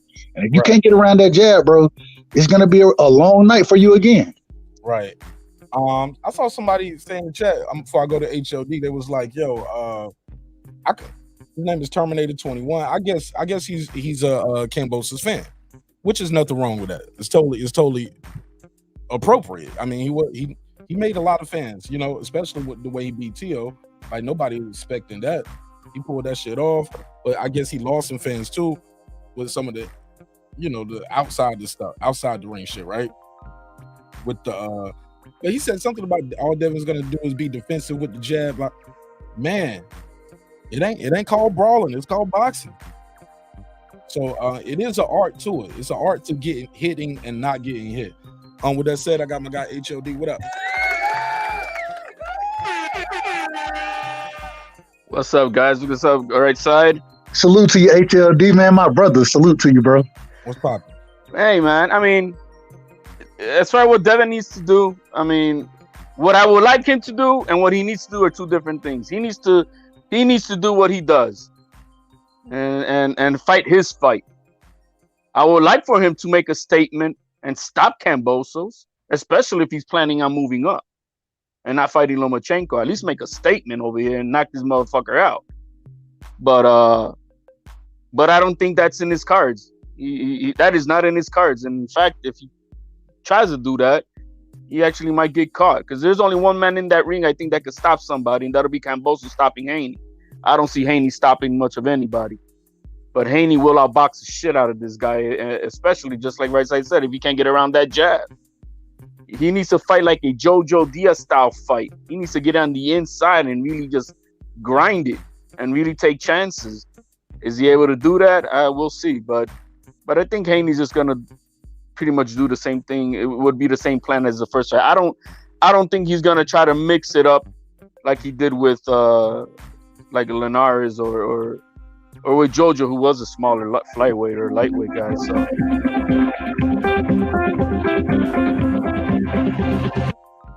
Call from Jerry. What's up, Jerry? Yeah. Talk to me. I could call back. Yep, go for it. Well, I don't want to interrupt anybody. Am I interrupting anybody? HLD, were you still speaking or are you done right now? You interrupted me, Jerry, but I'll digress. I'll digress, my man. Go ahead, my man. Right, Jerry? I wanted to chime in. So Kambosos, I didn't think he won any rounds, to be honest with you. But that's my point. Somehow, so they gave him 4 rounds. If he comes and fights a slightly better fight, and if he's more aggressive, that's what's going to be key, because he's still fighting in front of his hometown crowd. I agree with your caller there. Being aggressive does open you up to more shots that you could take or walk into, but the reality is he has no choice. He has no choice but to fight him in an aggressive style if he wants to win, because he's not going to outbox Devin Haney from mid-range or to outside. It's just not going to happen. First off, Kambosos is not that big of a puncher, and he is what I would call a natural lightweight. He's a natural lightweight. He's just kind of small at the weight. And while Haney is not the biggest puncher either, his overall body strength is going to make it tough for Kambosos to win an inside fight. Just simply, regardless that Haney don't punch that hard, his body strength, he's bigger than he is, and his overall body strength, Kambosos is going to have to fight the fight of his life, and he's going to have to be far more aggressive. He's going to need to fight like he fought Lopez. And what confuses me is Lopez is a dangerous puncher with both hands, and he's lightning quick, and he's a bit of a beast at 135 when he was fighting there. But Kambosos showed a lot more aggression in that fight and a lot more fire. But he let Haney dictate to him in a lot of rounds where, and I know y'all like Haney and I like him too, but he was very tactical in that fight. It was jab, a straight right, and then clinch. Jab, straight right, and then clinch. no combination punching. I don't mind a pure boxer, but if you're pure boxers will stand in the pocket, they'll throw combinations. I didn't see the combination punching. Now, I gave Haney a little bit of a reprieve because he was fighting overseas and he was fighting for all the marbles. And, you know, I can see why he wanted to play it safe a little bit, but let's be honest. In boxing, you got to entertain too. And Haney has got the tactical skills to beat anyone in or around his weight. But at the same time, for his own good, I'd like to see him, you know, like when Ray Leonard was fighting, if he was that much better than his opponent, you was going to know it for sure. He was going to stop him. He was going to use fast combinations. It was going to be really clear. And I'm not saying that it wasn't clear that Haney beat him, but I want to see him a little more entertaining. Also, hello? Hello? Yeah, go ahead, HLD. Pass the mic, Jared. I do agree with him. Now, this is just on entertainment value. Entertainment value in the lightweight division as it stands today, Devin Haney's like number 4 as far as entertainment value. You got 3 other guys that are more entertaining to watch. And so when it comes to that, yeah, he needs to entertain because I mean, that's what they were talking about in the whole press conference. I mean, Bob Arum fell asleep in the fight. I mean, this is what they were talking about today, that it was basically a fucking snooze fest. And they need to change that up. Because, yeah, we want to act like this is the Olympics. This is not the Olympics. This is entertainment. You got to entertain me. Look, Shakur used to not entertain me. I didn't like them. He had basically the same type of style, though his defense is, I think, twice better than Haney's. But still, it was pity patty. I'm like, nah, man. And then what he done in his last 3 fights, he fucking entertained me. And now I'm a big fan of Shakur. And that's what I expect out of Haney. Shakur went up in weight, though. Hold up. Shakur went up in weight, too, right?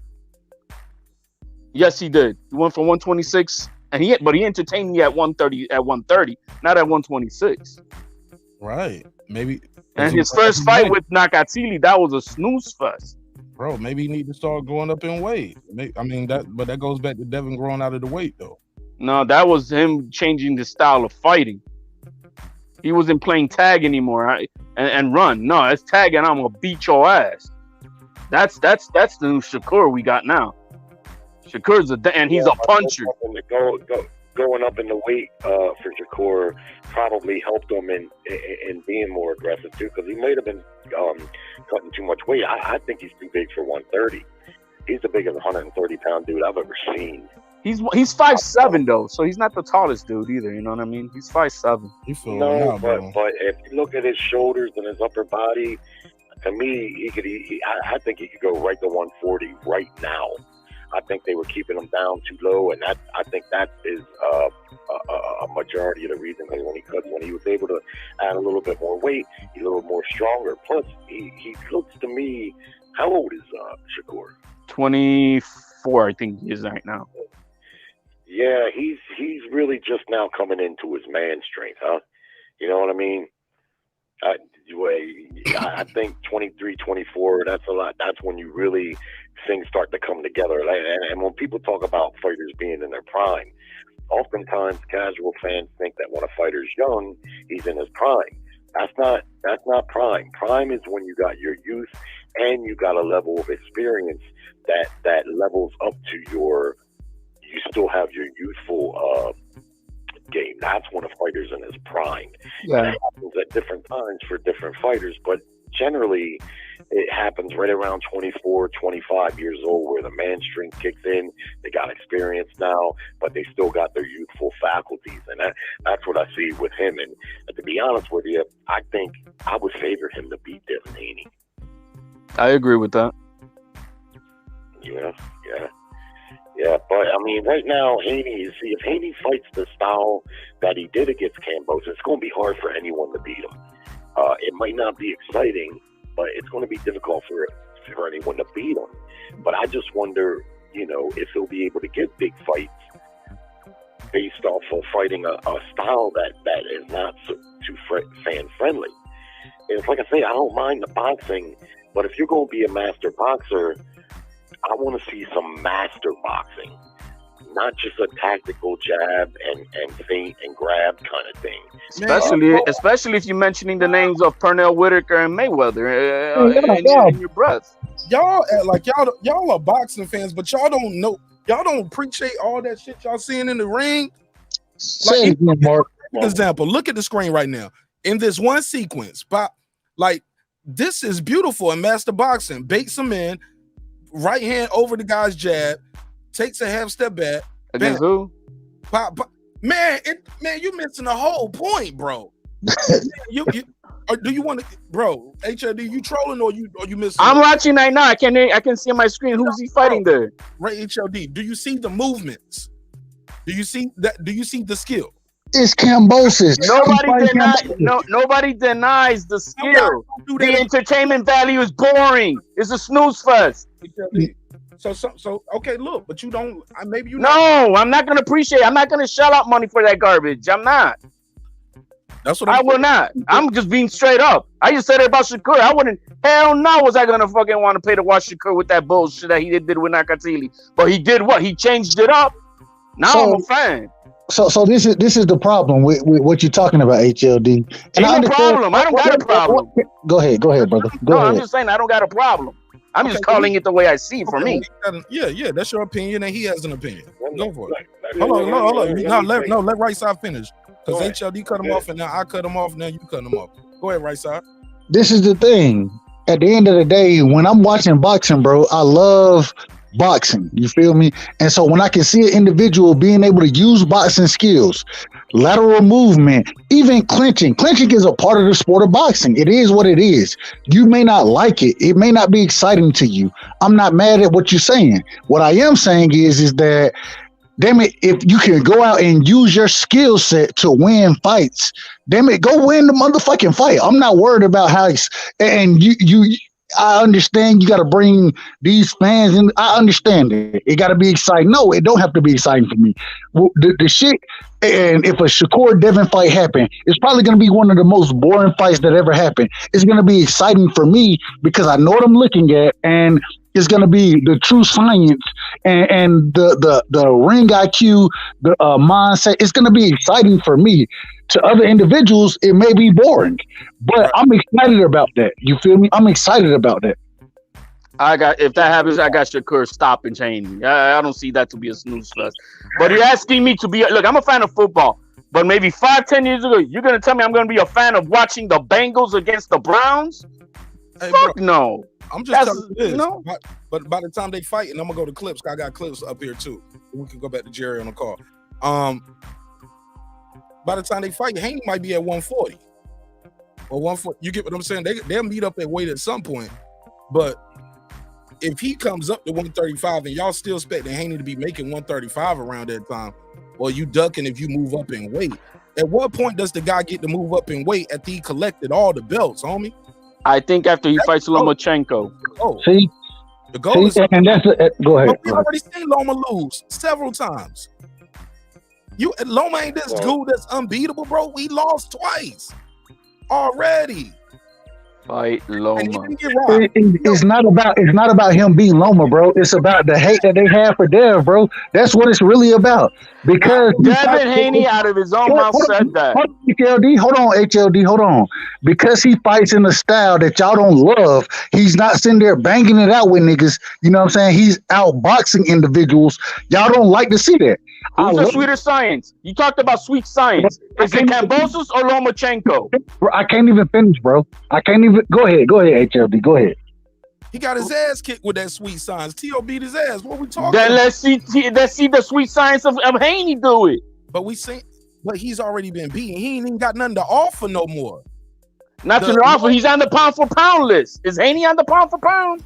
He beat Lomachenko's ass. He undisputed, bro. He on my pound for pound list. And he's arguably he's considered amongst many not the best at lightweight, being undisputed. And got his ass. They got Tank Davis above him. That's the problem. The problem with the sport that y'all don't love boxing. What y'all love is the way boxers fight. Y'all love style. Absolutely. and that's okay. And that style got his ass whooped. At the end of the day, bro, I'm a fan of the sport of boxing, and when I see an individual who's putting on as far as boxing goes, I'm gonna rock with you, bro. And so when y'all come out with all that, oh, he's not excited. I don't give a fuck if he's excited. He wins. Then why doesn't he have the same fans that Shakur's got? Can I just finish, bro? Can I finish? Go ahead, HLD. Go ahead. Yo, stop. No, you finished, bro. Because we got other people trying to get into it too. Just if he cut you off, go back. You ain't got to yield. Go ahead. Right side, finish your bar. I'm just saying, bro, like y'all love certain styles, but y'all don't love the sport of boxing. When it comes down to boxing, Devin Haney is one of the most pure boxers we've seen in the sport recently. And now all of a sudden, because he's boring to y'all, he's boring because y'all love certain styles. Y'all want to see motherfuckers sit in the middle of the ring and trade with each other. No, nigga, I want to see somebody get hit or hit and not get hit. And that's what Devin Haney does. And when he does it, y'all want to sit here and complain about the shit and say, oh, he's boring, he's this, he's that. No, he's motherfucking, he's the goddamn undisputed champion at 35. You feel me? Who else has been undisputed at 35 before Devin Haney has? Okay, well let me go to Clips. Let me go to Clips because Clips been waiting and he's a member. Go ahead, Clips. Go ahead, Clips. What's going on?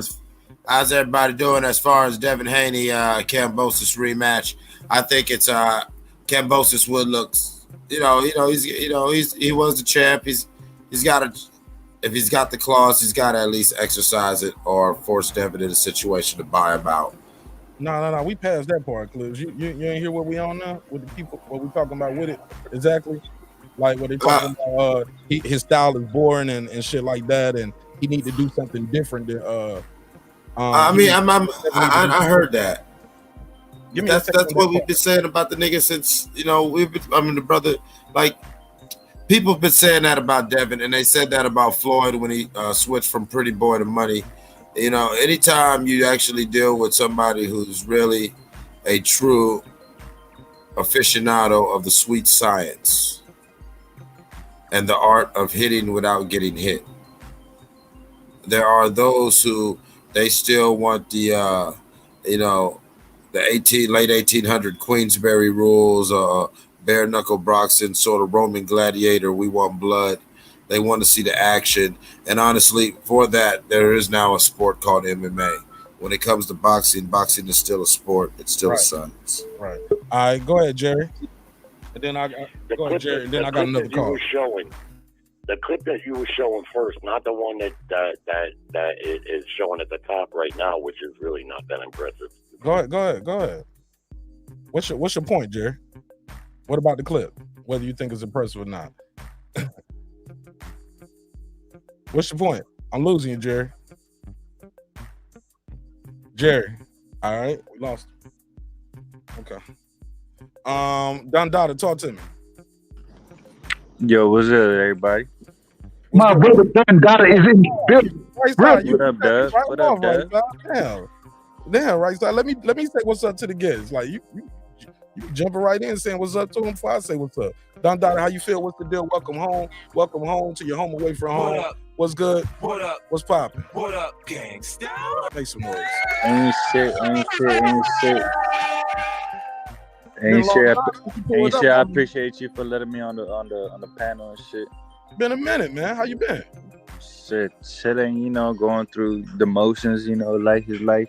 But I just wanted to say one thing, man, that nobody is talking about. As soon as Kambosos beat Teofimo Lopez, how many fucking fighters was chomping at the bit to get at Kambosos?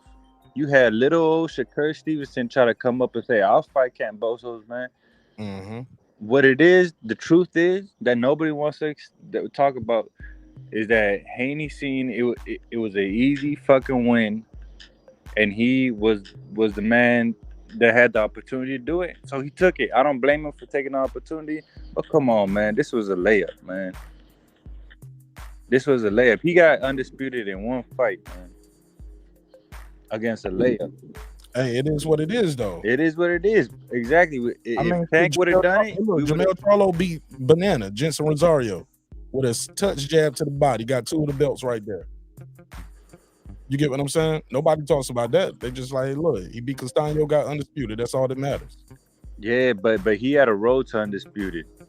Canelo had a road to undisputed. Crawford had a road to undisputed. All these guys had a road to undisputed. Usyk, this man Haney just happened to be at the right place at the right moment. Yeah. Nothing against him. You got something personal against this man? No, I don't gotta do that. No. You got look. He had an important piece to the puzzle though, Dundada. He had the WBC. Hold on, hey, your audio. What's that? My audio? No, that's not me. That's you, Dundada.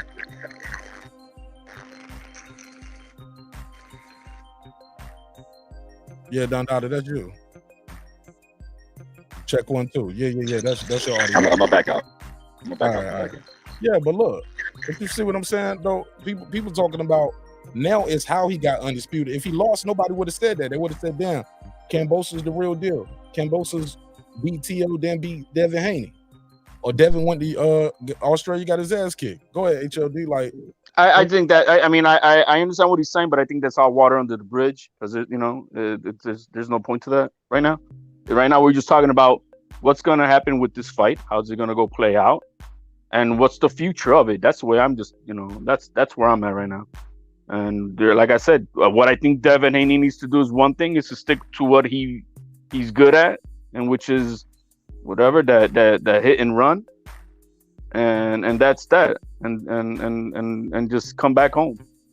But I wish that he would, for entertainment value, knock this dude out, stop him, hurt him, beat him up worse than Teal did, because he sure as hell did it in the last fight.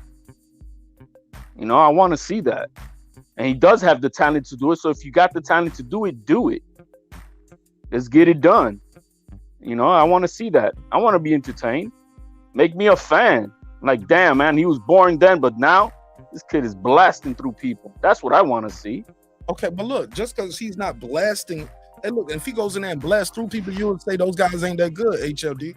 It's boxing, and it's not called blast through people. Yeah, my man, it is blast through people, man. Pernell Whitaker blasting through people.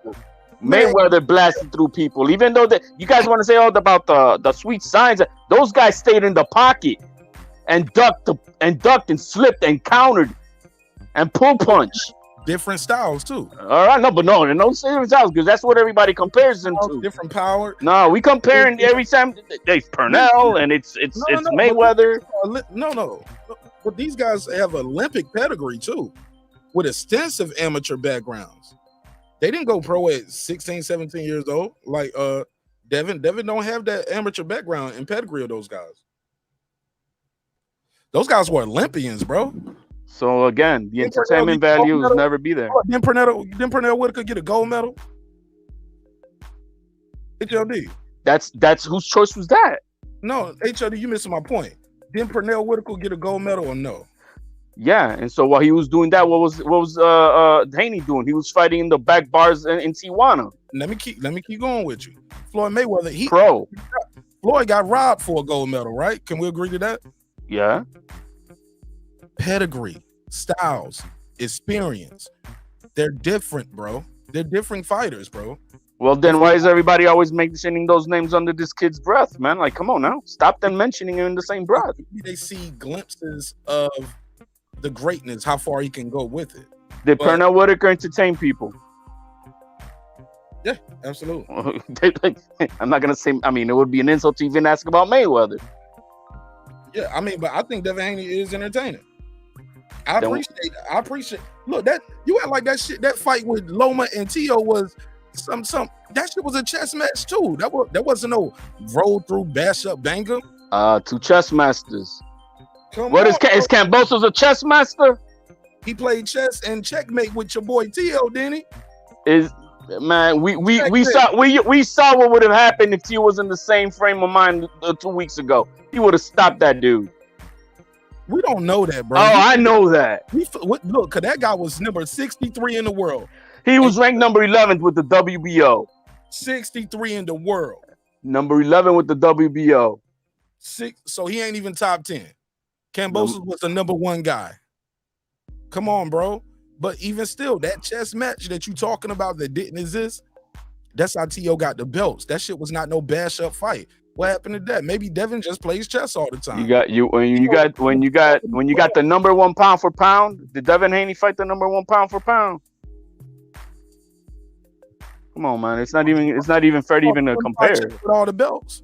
Not even right to even compare, man. It's almost an insult. No, we talking about so why T.O. didn't do the same thing against Kambosos? T.O. defended his belts 2 times. He had the IBF against Comey, defended it against Lomachenko. Once he got the belts from Loma, why couldn't he defend them against Kambosos?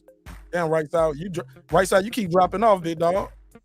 Every time I click to bring you on, then you dropping off. He couldn't do that. We all know why. We saw 2 weeks ago why. You don't know why. Oh, come on, man. The guy he fought a 40% TO. He fought a 40% TO. Making excuses. And he still beat him worse than Haney did. Just because you getting loud don't make you right, HLD. And he still beat him worse. Man, listen. This is the problem. This is the problem. Individual. Go ahead. No, I'm just go ahead, right side. I'm just talking shit to HLD. Man, this is the problem. Niggas like and I love my brother HLD. HLD will tell you any day of the week we gonna rock with each other. But when you have biased fans, when you have individuals who want a certain fighter to succeed and they don't succeed, now you gotta tear down other fighters. You a T.O. fan. That's cool, bro. But he got his ass whooped, bro. He got his ass whooped. He succeeded, bro. I can't even finish. I can't even finish before you cut me off. That's how much of a fan you are, bro. Right side. Don't let him cut you off. Let's go. Man, bro, these niggas, they are so they're fanboys, bro. They love fighters instead of loving the sport of boxing. When you see an individual like Devin Haney, they want to say that shit is boring, right? They want to say it's boring. He beat the shit out of goddamn Kambosos.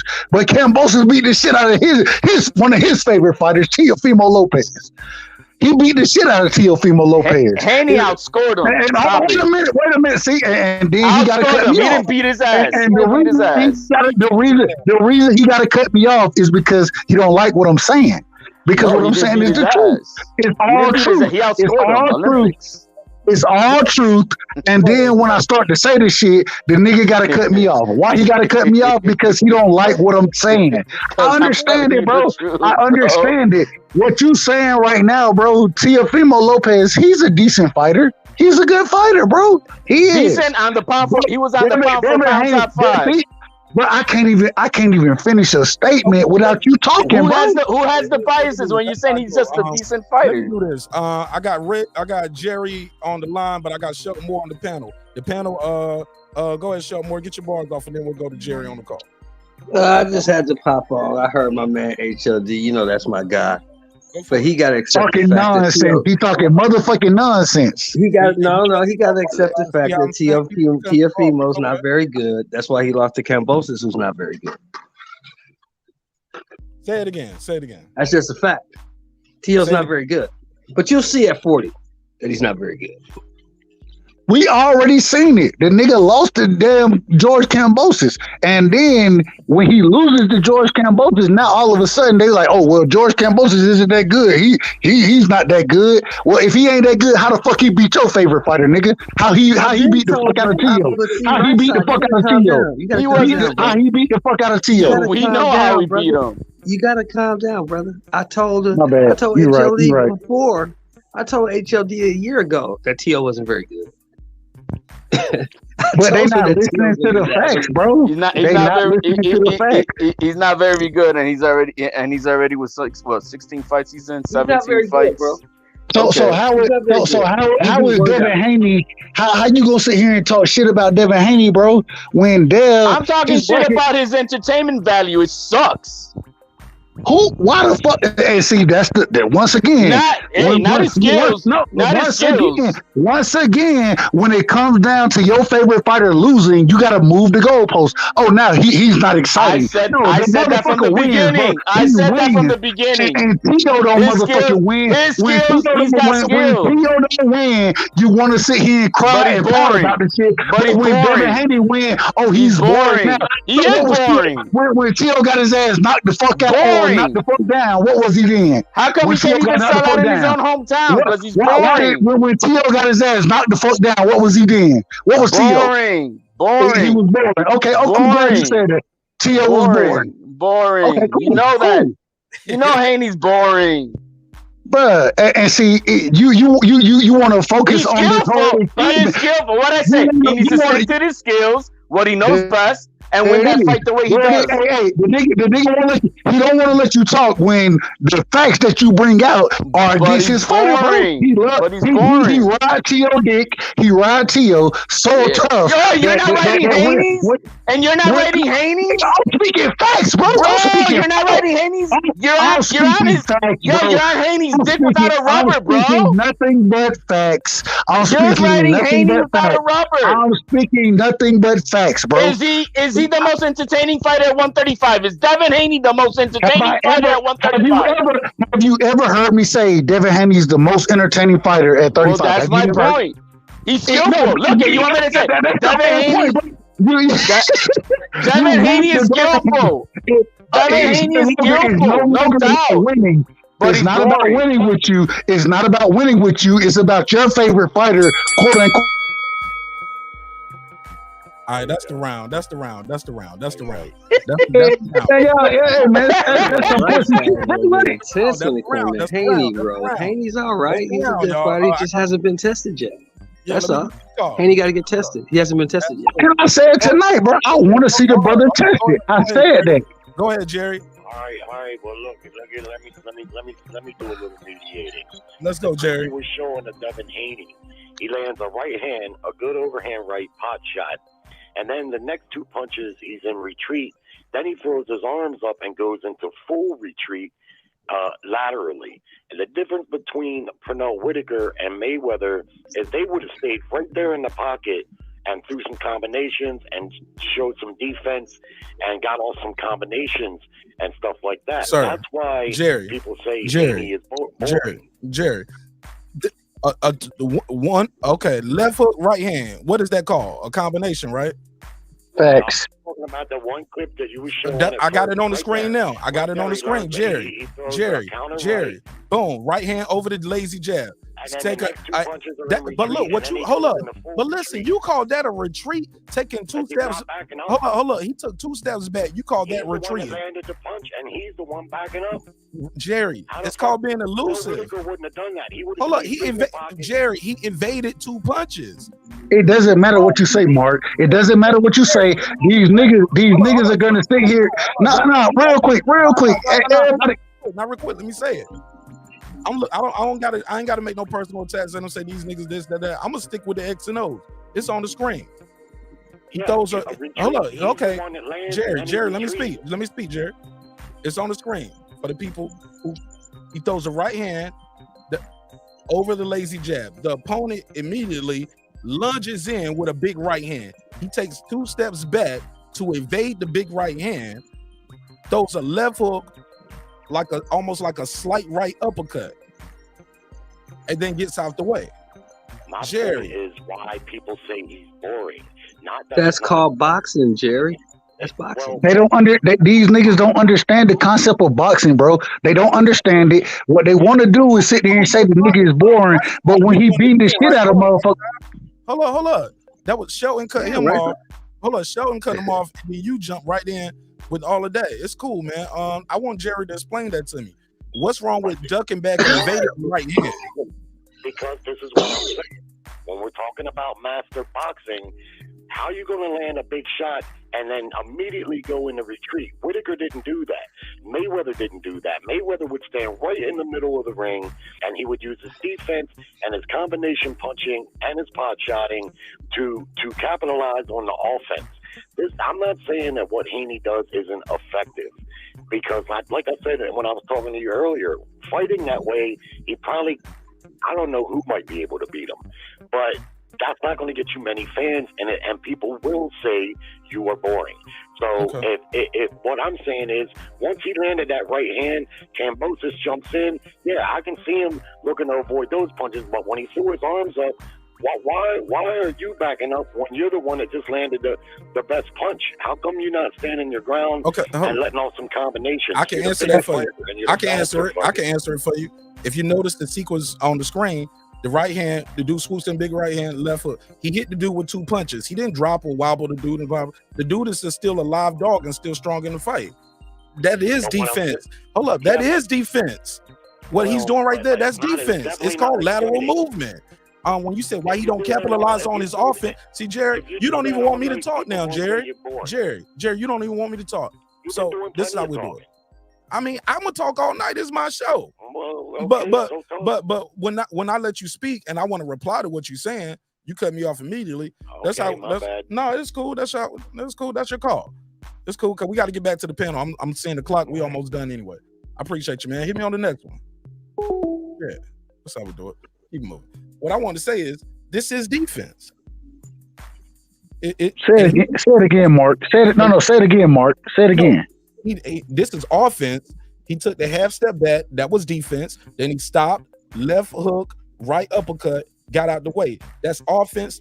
Switched immediately to defense, then back to offense, back to defense. What are we talking about here? It's on the screen.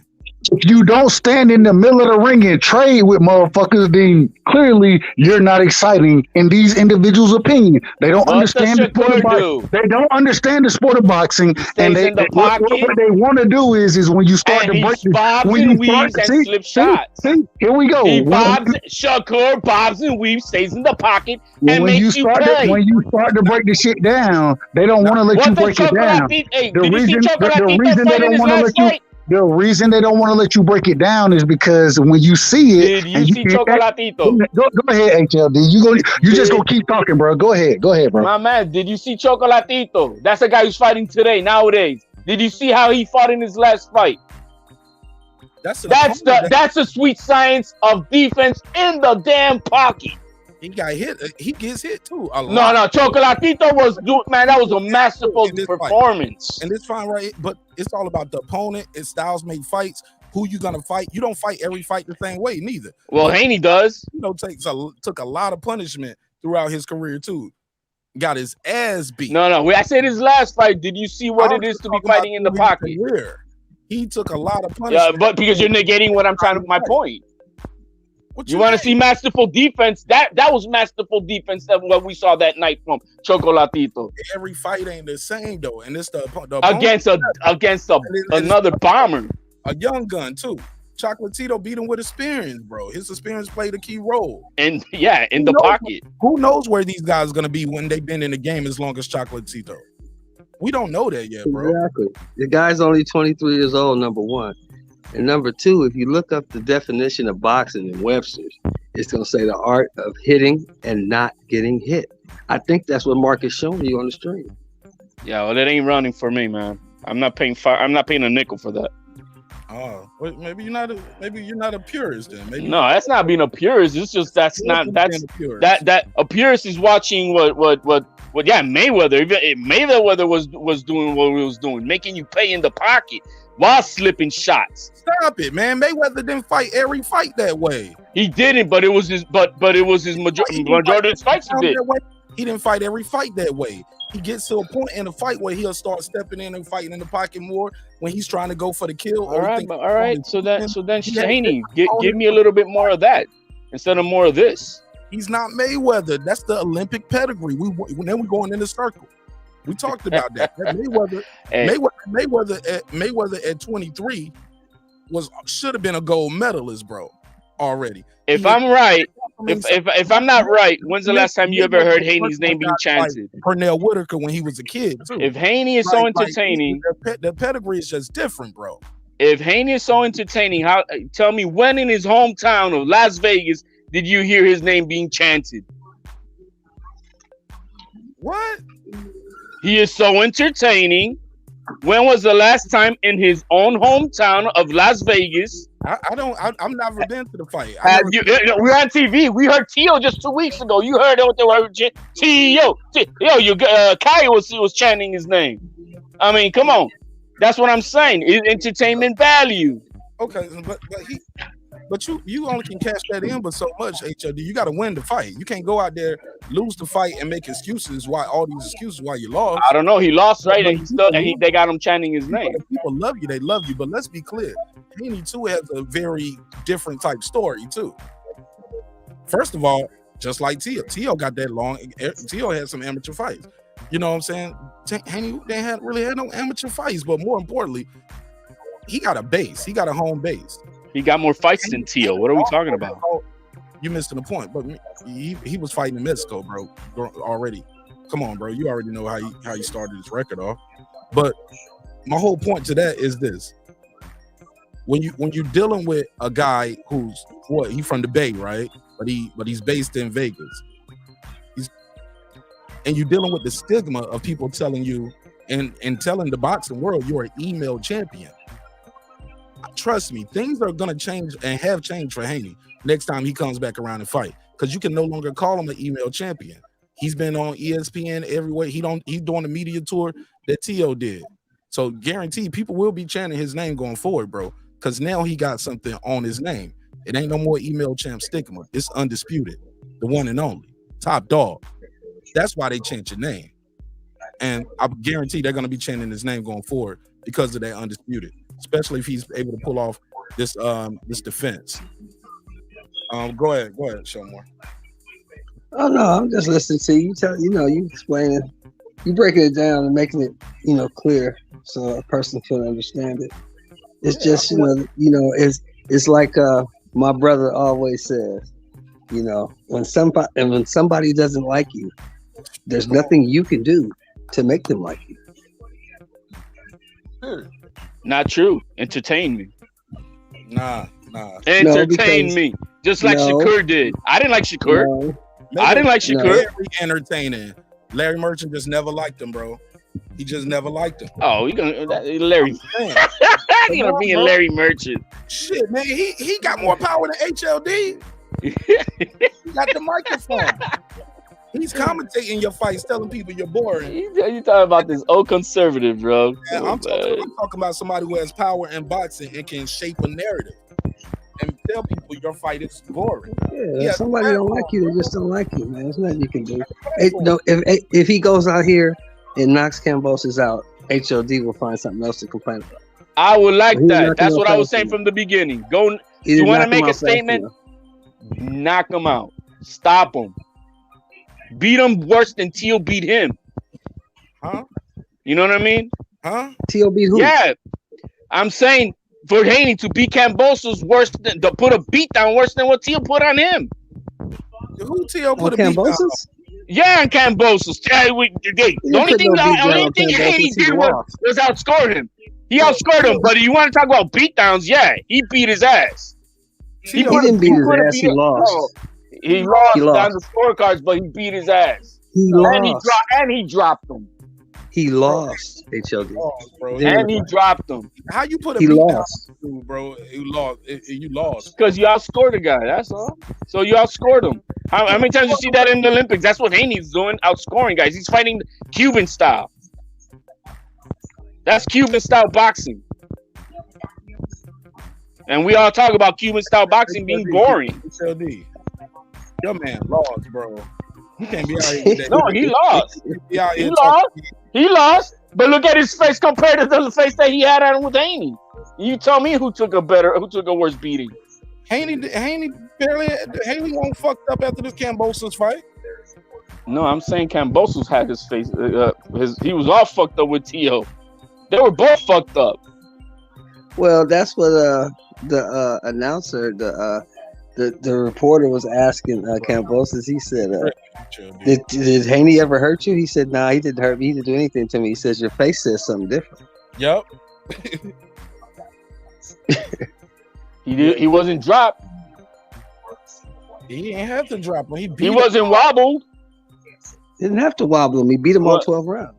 Yeah, he outscored him. 10-2. Just like the guy on the call earlier was saying. Jab, a 1-2, and a hug fest. It's all right. So you want to see marks on face, like if you don't see. No, I want him to beat his ass. I ain't even finished. You don't even know what I was about to say next. So he beat him decisively, no debating, unanimous decision in his backyard. Points, yes. That's what it's called. That's how they judge it. HOD. They judge it with points. What are you talking about? Yeah, I'm saying that. Are we gonna reinvent the wheel because your boy T.O. lost? That's how they judge fights, man, on points. HOD, what we on right here? Because we're talking about entertainment value. No, that's not what I was about to say. You don't even know what I was about to say. Are we still talking about entertainment value, or are we just talking about winning the fighting strategy? HOD, and you're not even letting me talk. But I'm just trying to understand what are we on? Entertainment value or strategy to win the fight? We're talking about winning the damn fight. And okay, all right. So we're done with entertainment value. All right, got you. Yeah, man, it's about winning. I mean, Shazar is entertaining, but that shit only gonna get you so far. You don't win much. Loser. You the loser, and you keep packing out. You can't keep packing out arenas losing. But you was entertaining. Well, Derek Chisora can. I beg to differ, Mark. Derek Chisora can. He packs out arenas all the time, and he loses all the time. Gabe Rosado's entertaining. Get his ass. He loses too. Yeah. You want motherfuckers to be Gabe Rosado out here. But all right, shit. But that's it for me, man. It's 2 hours in. I gotta go to members only. We got to do this members only show. Anybody got anything else? All right, bro. 2 hours. No, man. I mean, we'll see what happens on the 29th. You know, I mean, you have to fight the fight. That's the only way we know what happens, and we'll see. With the entertainment value, we'll see how many more are gonna watch Wilder versus Haney on that same night. I bet you Wilder's gonna take you. Anyhow, good show, Mark. Like always. Heavyweight fighter who's known for but he lost 2 times in a row. Yeah, 3 times. He's loved too. He was retired, coming back. But heavyweight boxing is just different from lightweight boxing anyway, HOD. That's a misnomer. That's a non-starter, man. We talking about heavyweight. Against a bum, like you would say, man. A tomato can, right? Who would say that? Who would say that? Well, what were you calling number 64 Campus earlier? I never called him a bum. You said something.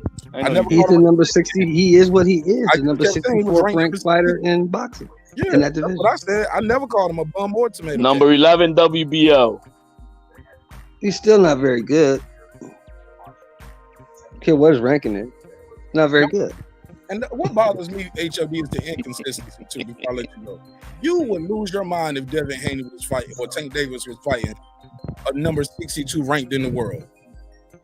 Like you would be on that shit. Like it's like you're not even being fair. I think you just got a bias. No, because if you consider all the top dogs, you got a bias because you cool with them.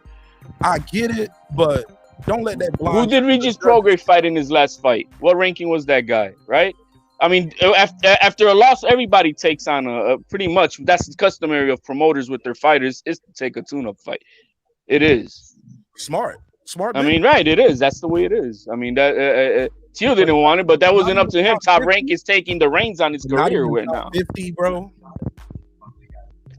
Devin Haney's first defense was against Santiago. What are we talking about? We talking about your boy right here. Devin Haney fought against Santiago. Right there. And Gamboa was number 34. At least it ain't 65. When it comes to individual rankings what did Teal win that night? Regional title. So he fought a top 15. He fought a top 15. All those guys for that. He fought a top 15 fighter for the regional title. But then you saying T.O. was 40%, and based off what he did to a guy at 140, who was ranked number 65, if he was 100%, he would have beat Kambosos. We didn't know about that 40% till after the fight, so it sounded like excuses. You didn't know. I knew someone. Nah, I knew someone. That's cap, bro. That ain't cap. That ain't cap. That is not cap. It really doesn't matter. But it doesn't. It doesn't. He lost. That's that. He lost. And in 7 months, you're going to see him lose again. You didn't get up here and tell nobody that shit. Hey, look, based on what I'm saying, T.O. might lose this fight. He's only 40%. No, but he was. I knew he didn't spar. I knew he didn't spar. I knew he had elbow issues. You got out here and said he was going to win this fight. That's what you. I sure did. I thought he. I didn't know about the esophagus thing, but I knew he had a messed up arm. I knew he had a messed up arm. Personal shit going. You knew all of this shit. You knew it was 40%. That's what we going back to. Did you know it was 40%? Because you didn't tell me that before the fight. I thought his 75%, 80% would be Kambosos, but that's what I thought he was going into. No, you said he was 40%. Stop. That's after we found out that what he had with his esophagus, with his wrist and elbow issues. With his wrist and elbow issues, that's why he didn't spar in that fight. He really didn't spar. Right. I knew that. That wasn't to be I wasn't gonna put that business out there. But if you go back to that fight, you go out sources say type shit. No, man. There's certain things. You know how there's certain things you just don't, man. Mark, you tell me something in private, and that's in private. I'm not gonna. My source told me. I'm not a reporter. You know what I mean? Or you loyal to boxing in the sport? I'm telling the truth. No, I'm not loyal to him. I'm loyal to myself. I don't give a fuck about. I'm not a simp to the sport. I am not a simp to the sport. Ain't a simp to the sport. To me, it is. No, telling people the truth. No, not omitting. I wasn't omitting things. That's all. All right. That's called loyalty and respect to the person I'm talking to. That's all. Yeah, your mic is starting to trip too. No, my bad. Yeah. Mark, anyway, man, good show, man. It was very entertaining. God bless everyone on the chat. Hit the subscribe button. Mark Nash, as always, man. Thank you, bro. Man, I enjoyed this conversation, HLD. It was a little high and heavy, a little spicy, a little bit at times, but it's all good. Absolutely, my man. God bless, all right? All right, look, well, appreciate y'all tuning in to another great episode of Breaking Beats. You already know what we do. As soon as we end this one, we will be starting a members only this month only for the month of August. You can join members only and check the post game show. I believe it's $1.50. So there you go, or $1.25, some shit like that.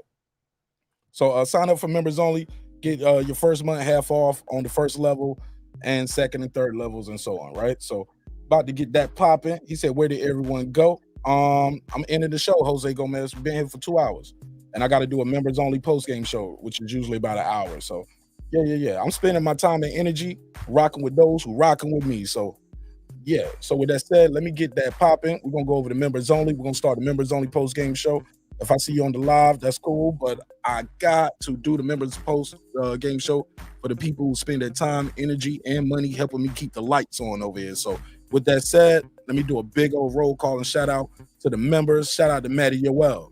What up? Deuce Times. What up? Brandon Washington. What up? Born Supreme. What up? Carmen Serene. What up? Lisa Bells. What up? That guy Eclipse 330. What up? Ace Retro. What up? Lady Shan Dundam Season. What up? Dub Right Side. What up? Jake Lago. What up? Rod of the Storm. What up? My boy the Boxing Lounge. What up? Tank the Sweet Science Examiner. What up? Puro. What up? D Bevel the Champ. What up? Rob G. What up? And of course, Derek Lincoln. What up, gangsta? Man, I appreciate y'all supporting the show in a major way. We out, man. I'm gonna do a pop-up. Nope, I'm not doing the members only. So yeah. I do the members only show starting now. Thank y'all for your time, your energy.